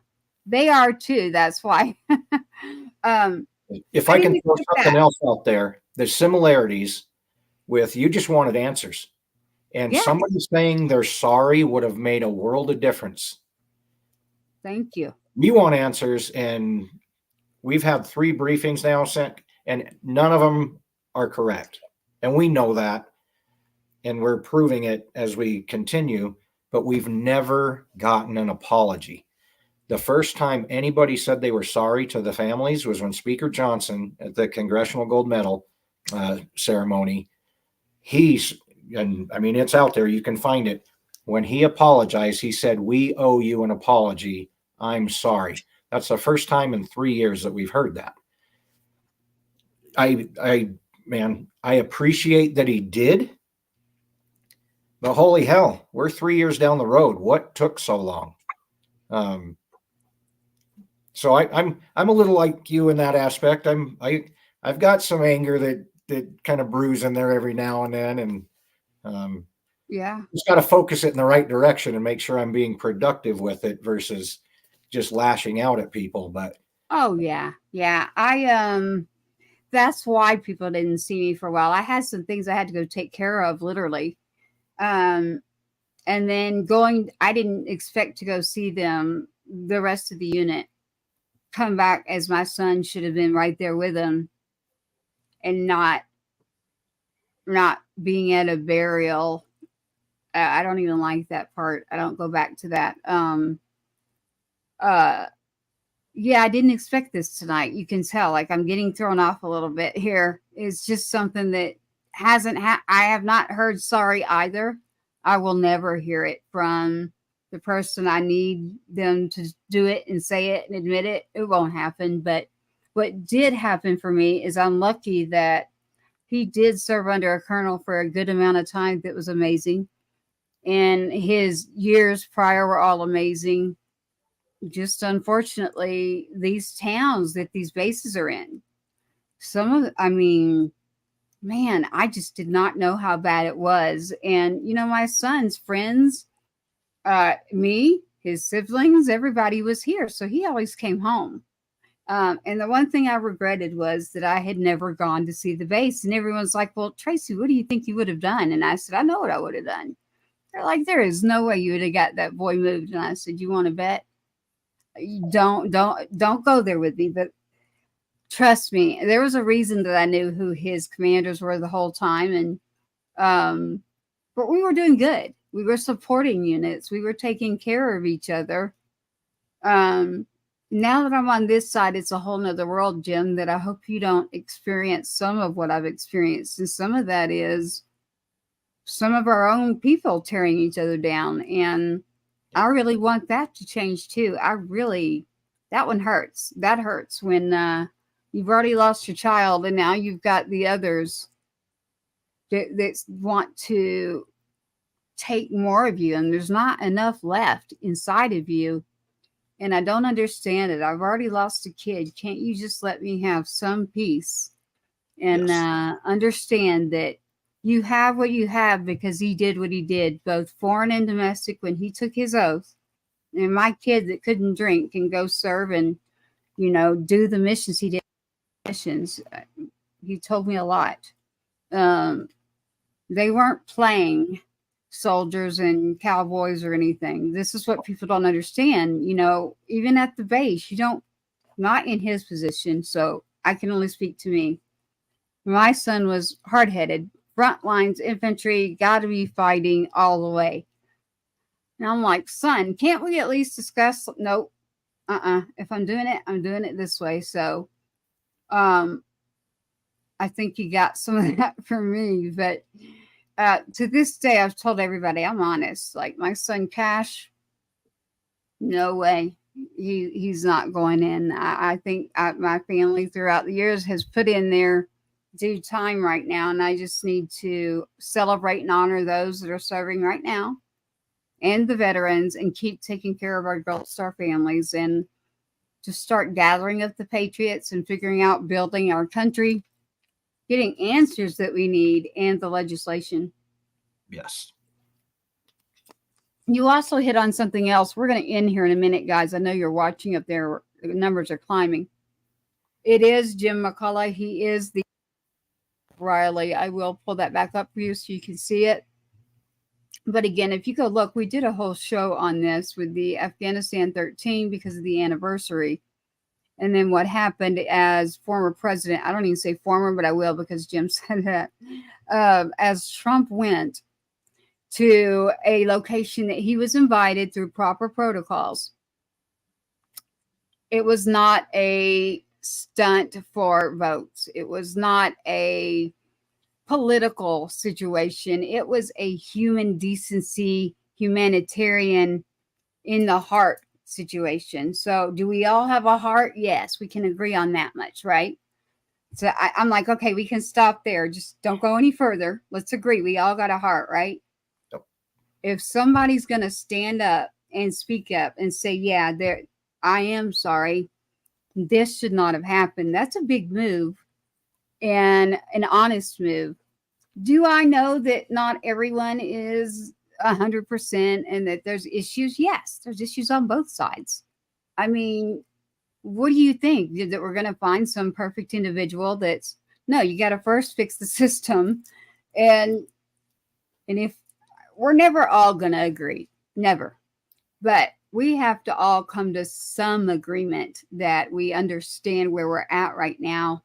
And honestly, Jim, you and I shouldn't be here because of the reason that we're here. Being two parents that I raised my son. He didn't have his that was there while he was growing up. So, fighter, protector of me to the full extent. Great in every way, manners, respects. This here is the guys with him that I was showing you earlier. And then Cody popped up. I'm like, whoa, this is a trip. But, Riley, and you mentioned this. I just want to show this again, how adorable this is right here. And I've never seen this, but I would like that just without... Of course, mine, I wouldn't be able to do the Marine one, except I'll tell you a backstory channel on that one. But we have Riley here, Riley McCollum, who should be here with us right now. I love that picture. And again, we want you to pay attention. Look right there at that fist. I know where he got it. We were, that was at a UFC fight. Oh, are you kidding? Okay. He was a huge UFC fan. In fact, he was a Randy the Natural Couture fan. No way. Day one. Absolutely. Yep. Wow. We have a lot to talk about. I'm literally about to put on what we call Patriot Fest. And he said, I'll come to Patriot Fest. And it was going to be, some riders will ride in on their bikes. And then vendors will be set up. And really not vendors, just information and, all sorts of things, whether it's moonshine, guitars, people that make flags, people that, have a lot to offer in the small business community, our veterans, food trucks, and then Randy Couture. And I want an octagon in there, and we can have a match and a card going on during the day. And then you've got your bands that'll roll through. So they're like, could you pull off the music side? And I'm like, yeah, that part's easy for me. And so Randy was ready to roll and like, hey, when is she doing Patriot Fest? I'll come. And I said, whoa, wait a minute. I got to build the committee first. Like I can't actually, I probably would, but I need to build the committee that would say, okay, let's do Patriot Fest. And that's about all of us. So with Patriot Fest comes, there's Cody again, with Randy Couture, your singers, veterans. There he is. There's Cody again. I don't know if we can hear you, but Cody was really into the slingshots and the motorcycles. So we still need to do a ride to honor Two-Step. I still have never done anything in regards to my own son, Jim. So I'm on this show to talk about Jim, not me, Cody. I'm always talking about everybody else's story. I don't ever talk about mine unless I'm somewhere fighting. So that's what y'all caught. Y'all just caught me with somebody that knows me and watched me. And you need to come watch me in legislation, Cody, so I can say, look, here's somebody who was serving at the time and witnessed this damn man that was serving, and the way he treated me is unbelievable. Not just that, but other reasons that we need to fix things for our veterans. Like there's a whole lot of homelessness and situations that we're giving money to illegal situations that a phone, money, food, here you go. And we can't do anything to help our veterans. Like, Absolutely. That's not okay with me. Nope. Like, how does anyone think that's okay? And everyone's like, but you can't. Like, since the beginning of times in this country, it's all about, immigration. I'm like, yeah, but you know what? You know what they did? Did it the right way. Right. Exactly. I'd like to hear you, Jim. Yep. There's a reason that door, you go through the door to get in. Then it's controlled. You know who's coming in. I actually asked this at CENTCOM in April. How many terrorists have crossed that border? Do you know? They would neither confirm nor deny, which tells me, yeah, we've got people, not the ones that killed my son, but same region that are in the United States. You got to come through the door. You can't do what we've been doing. And not to mention the economic stress that puts on communities and the country in general. The money we're wasting there, we could have taken care of every veteran we have in the United States. What we've spent in the last 3 years as a nation, there is absolutely zero reason that we have a homeless veteran population. They don't want to fix it, and that's the only reason it hasn't been fixed. We'll fix Ukraine, we'll fix their border, but we're not going to take care of our people at home. That one's disgusting to me. Yeah, I agree. And I know that Cody does from serving, right, Cody? We have Your audio isn't working there, hon, but we can see you. Jim. I'll have to. No, you're frozen. So right above your head, Jim, is the Patriot Fest logo there. So there, Cody's back. So Cody, if I can see you moving now, you were frozen. You can try to speak, and we'll see if we can hear you. We've got the Army mom that's here is still sticking in here and wants us to know, and she's given us her God bless and Godspeed to her too at Fort Leonard Wood. So I still call Fort Hood Fort Hood. If I can throw one thing out there again before I forget, relating to Arlington. Yeah, sure, please do. Trump was invited. So was the Biden-Harris administration. I've seen the letter that Utah Governor Cox wrote to the administration inviting him to be there on the 26th. They chose not to show up. And there's a lot of keyboard warriors and stuff that just attack the hell out of every situation. It is factual. I've read it. I won't post it for obvious reasons, but I do have a copy of it. The administration was invited to be there, and they chose not to come. I didn't know that part. That went out there. Yeah. I did not know that part, actually. But that is why the person that I'm talking about, I don't want to put his name out here while we're talking live. That's the person you need to hand that copy to. When they say he's his best friend, it means that he's also not going to use it in a dumb way because he works with everybody. But there are people that are trying to work everything out for us, right? Yep. And that means if whoever gets in office gets in there, we still got to do work. So I don't want to see it go that way. I don't want it to happen because some people think it'd be cool to have a female for the first time as a president. I'm not into what's cool. Yeah, no, I'm not kidding. Like that's been, I'm like, are you kidding me? Or it's about the topic of abortion and, everybody cringes like, don't say the words, Tracy. And I'm like, I got a story for you on that one too. My son would not be here if I weren't a fighter and I had done what some people that it's called trafficking. And it was happening a long time ago. And I have had things happen to me.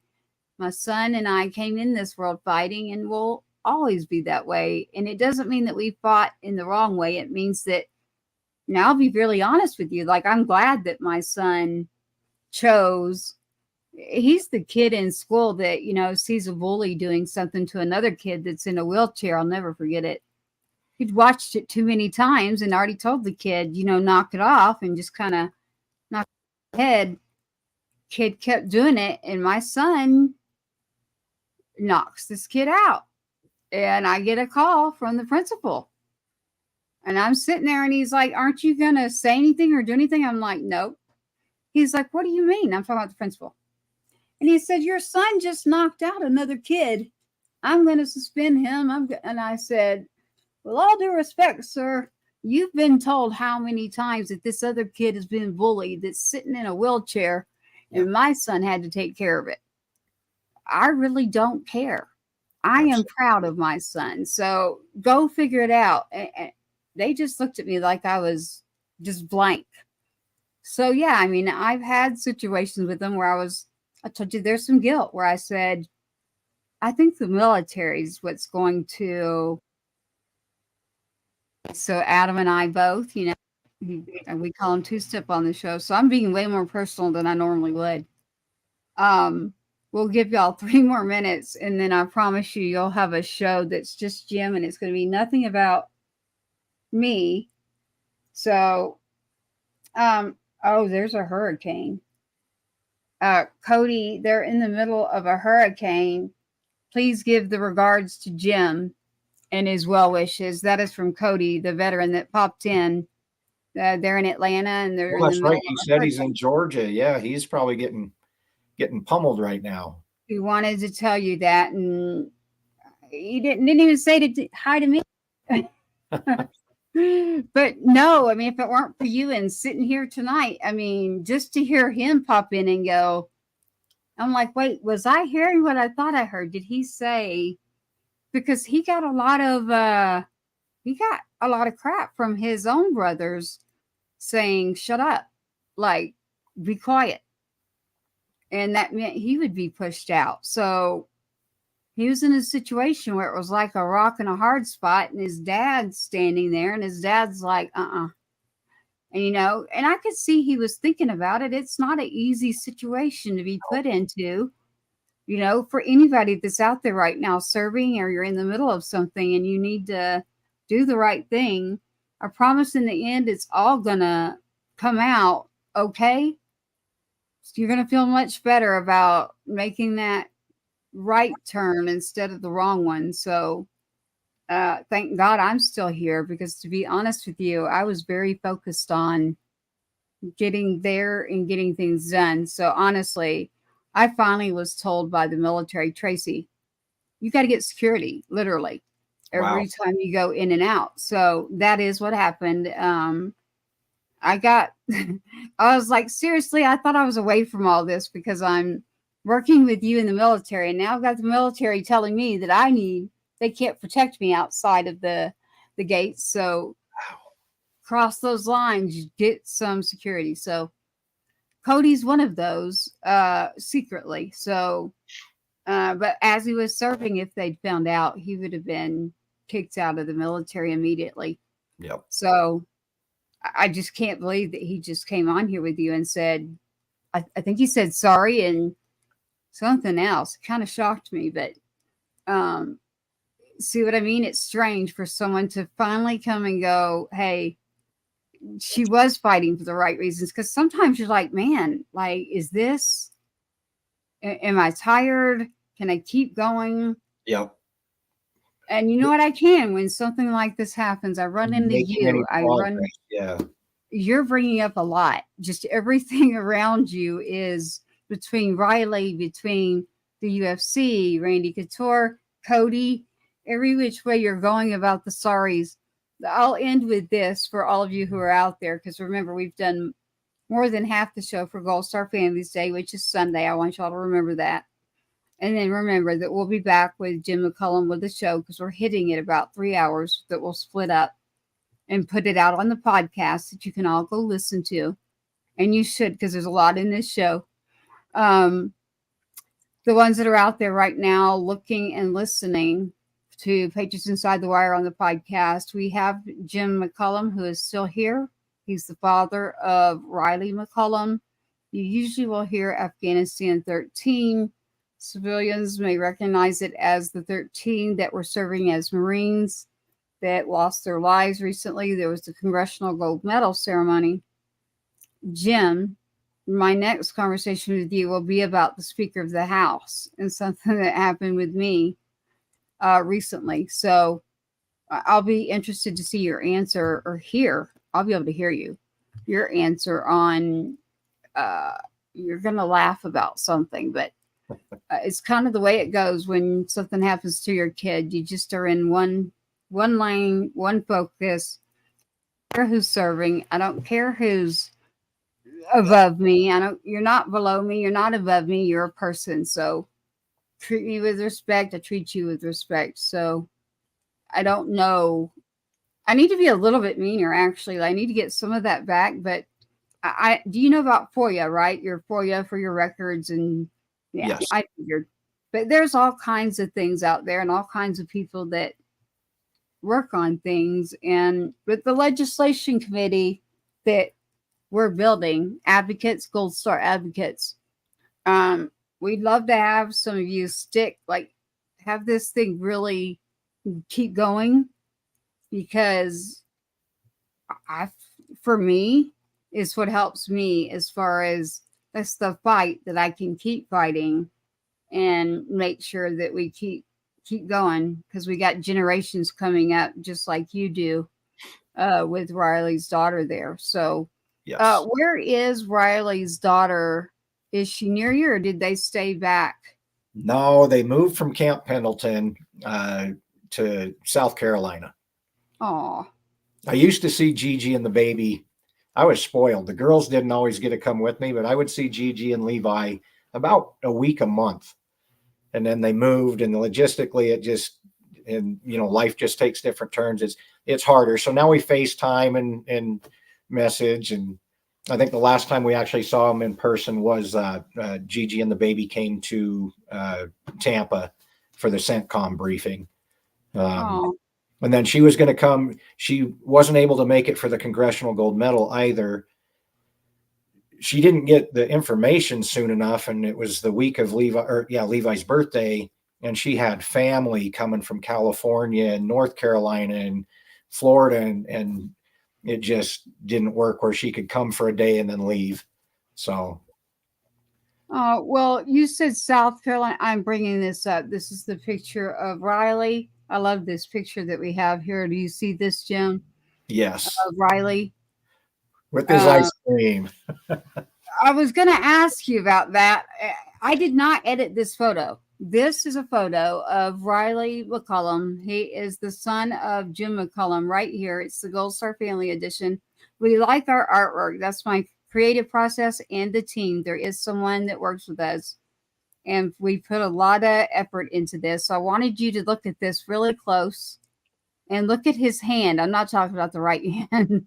I'm talking about that left hand. I have a question there, Jim. I didn't edit that. There is a real popsicle in his hand. It's a chocolate covered ice cream. Yes. He was in Jordan at the time that picture was taken. And yeah. It's a beautiful picture. I love it. I mean, how could we not use that? I mean, I was like, That was brilliant. That right there. We'll have to make sure you keep a copy of this. I love that picture and the way that it's set up in there. So if you look really, really close, you're going to find some hidden things in the picture too. So, but everyone, for tonight, we've had Mr. Jim McCullum, and we've already given you information to let you in on some things. We're going to go ahead and roll out, and we're going to make sure that we do an episode with Jim and Riley. I want you to remember Riley here, and Riley has siblings. Riley has a daughter. You said the name Levi. I almost named Cash Levi. Oh, really? And I didn't. Instead, he's named after Johnny Cash for a reason. But so there was another thing you hit on, the Randy Couture, watching them come back. I don't know if you've have you heard of Michael Reagan yet? I don't believe so. He does the presidential portraits and really, really famous. Sorry, needed water, everybody. Portraits, and like behind me, you see the black and white one there. I'll put you in touch with a few things that I ended up finding out in a longer way, but having military moms text for that, and having some of the moms that are working even right now on things, it's just nice when, now my area, I do need to build it up. Like the area that Terry's in, he's fortunate. There, it is so just gathered together that I think it's beautiful. And I'd love to see my area that way, or I'd have to move to a different area, I guess. But I got a few more years here with this one. So we're back to the boxing, back to the UFC. And then that's what I'd love to see is so with Patriot Fest, you sound like the right person that needs to be involved on that committee. I don't have too many people who are going to go UFC, boxing, motorcycles, and singing, Tracy. I'm like, heck yeah, of course, that's Patriot Fest. And of course, yes, I would invite him to come. So for everyone that's thinking that, would Tracy be a person who would invite him? Yes, I would. I would ask him to come. Of course I would. We have more, so I hope that you'll tune back into Patriots Inside the Wire. As you know, I do go very long on our live shows. Something always pops up. I'm not censored. I'm lucky for that. However, if you're going to be a guest, don't worry. You can jump out of here and leave within 20, 30 minutes, literally. So tonight we put in a lot, Jim. We've got goldstarparentsretreat.org to check out for Gold Star Parents. It's just a beautiful thing that's happening with Mr. Terry Burgess and Beth Burgess for Staff Sergeant Brian Burgess. I have not watched the Hornets Nest movie yet myself, but if you look at that, that is where Brian was. And yeah, beautiful family. Mr. Jim McCullum was with us, and we were talking about the Afghanistan 13, and there is a YouTube video that I want you to go check out. It's I was at 7 to 8 million the last time I looked. I want you to check that out, and we'll get a little bit further if you tune into just about Jim McCullum's show and not just the Gold Star Family show. So thank you for being with us. We're going to roll out here with this and say thank you for being here at Patriots Inside the Wire. I can see you there in X. I want to say thank you to you. I know who's there. Make sure you take the clip of this. I'll edit it. I don't edit. It's repurposing is all it is. But stay tuned. We're going to do an actual show with Jim McCullum. So just stay tuned in. I'll release it. Wednesday nights is where I get the airtime on a broadcast where I can do everything. But honestly, I can do it any night. It's just I have more access on a Wednesday. So I'd like to actually, Jim, do what we had talked about and then get a hold of this other person who normally comes on and have him pop in with you a little bit and say hi. Absolutely. It's much easier than us trying to fly to that state and this state. So I want to say thank you to all those who are still out there hanging in there and listening. But as you heard Jim McCullum say, he's going to come back. We'll give you some more. He has told, actually, you tell them, Jim. What do you want me to tell them? Just tell them that you're going to tell them the truth, and they can come back and listen to you. Absolutely. I told Tracy, I'm an open book. There are no questions that are off the table. We will talk about anything and everything. My mission in life is to share Riley's story, remember him, remember the 13, and then go beyond that. I want to remember the wounded from there, and then on down the line, everybody we've lost. Yes. That's my life mission, and I really do like sharing Riley's story and letting people get some insight as to who the kid was. So I appreciate the opportunity and you having me on here. This has been fantastic. It's been a fun conversation. I felt my blood pressure go up a little bit on the political stuff because it does. There's a fire that burns with that, and it's just frustrating to me that people are so opinionated and their heels are dug in so deep they refuse to even listen to what's right in front of them. They can't see the truth when it's right in front of them. Yeah, and that's why I said you go ahead and tell them. So what we'll do is we'll have you back. All you got to do is pay attention, because what I'm going to do is do a recording with Jim. And I just bit my own tongue right there. It's pistachios that I'm chewing on. I'm not chewing tobacco. It's a pistachio. It creates saliva. That's a tip for everybody out there that's talking. It's a trick. Jim, so with Gold Star Families Day on Sunday, I didn't want to have to be the one to tell you that is a day, but it is a day. But a lot of the country doesn't even know what it means, has no clue what they think Gold Star.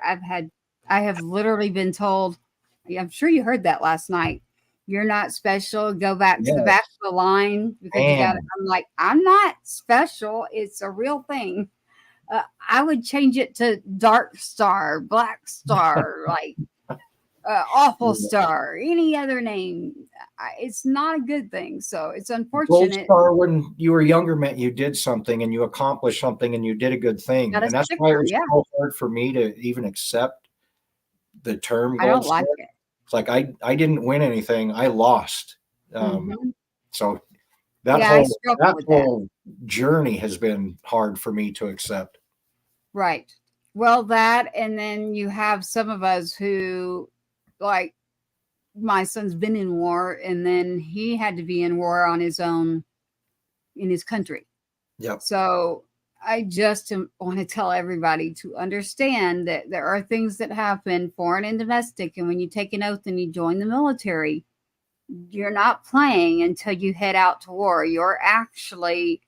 You've got to get out there like you're already at war. And that's, my son was literally like heavy duty training, out of commission. You cannot get them. They are gone. They're accomplishing a mission because the mission has to be done where they're going. So the things that happen that you don't normally get to hear the full truth on, that is what we are. We are truth tellers. These are the kind of stories that I want to accomplish. Not just that, Patriot Fest is a big deal. Patriots Inside the Wire's logo above your head. You can see all those in there. It's got fire. It's got Patriots. It's got a guitar. It's got, I'm all about UFC. So when I talk about our Patriots, that pretty much includes all of it there. But it's even got Space Force. They talked me into that one. I'm with it, but I was like, okay, all right, yeah. I'm like, yeah, I'm doing like you. I don't know.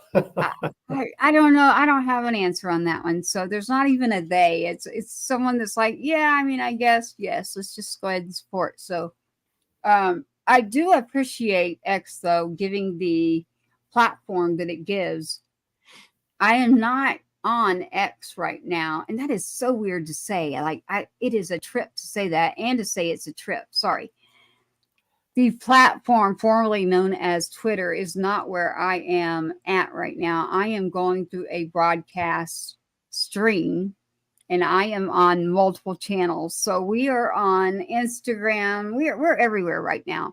It will end up on Amazon. It will end up on Spotify, Apple, iTunes. You can find it as a podcast live. There already has been a network. I don't usually give out the network name. It's a very good reason that I don't. You can easily find it on YouTube. That's what I like to say. Because I honestly, the show won't even get credit, just like a singer. So this show does not have many subscribers because people will tune in, but it's like, hey, wait a minute. And we normally have security. That's not a joke. You talked about keyboard warriors. I get a lot of those. So I've had some interesting, they're not interesting. I've literally been, things that shouldn't happen. Yes. So I'm going to roll out of this one right here. Thank you all. I can see you there. I know you want to hear more, but I'm going to tell you that I'll release the actual footage of the show for Jim. And thank you for watching. I'm going to tell you to please subscribe, please follow, share, tune in. There's a lot coming up because of what's going on right now. We do appreciate the singer in the beginning, Miss May, who sang for us. Terry that joined us. Gold Star Families Day is Sunday. Again, we want you to look out for each other, find out your information and your facts. Get it from the source. Do not count on someone else to do that for you. Understand what's going on. Tune in again for us, please. And let's go into Mr. Jim McCullum's story. I have the Border Patrol agent coming. And then I do have something else that will involve Trump and the campaign. So since we did not get to have them tonight, we will have them on here soon. Thank you so much for joining us tonight. What we will do for you now, if you'll hang by with us real quick, Jim, we will play this out for everyone watching, saying thank you and stand by. Thank you. Thank you for watching another episode of Patriots Inside the Wire, hosted by Gold Star Mom, Tracy Two-Step. Help us broaden our reach. Like, subscribe, and share.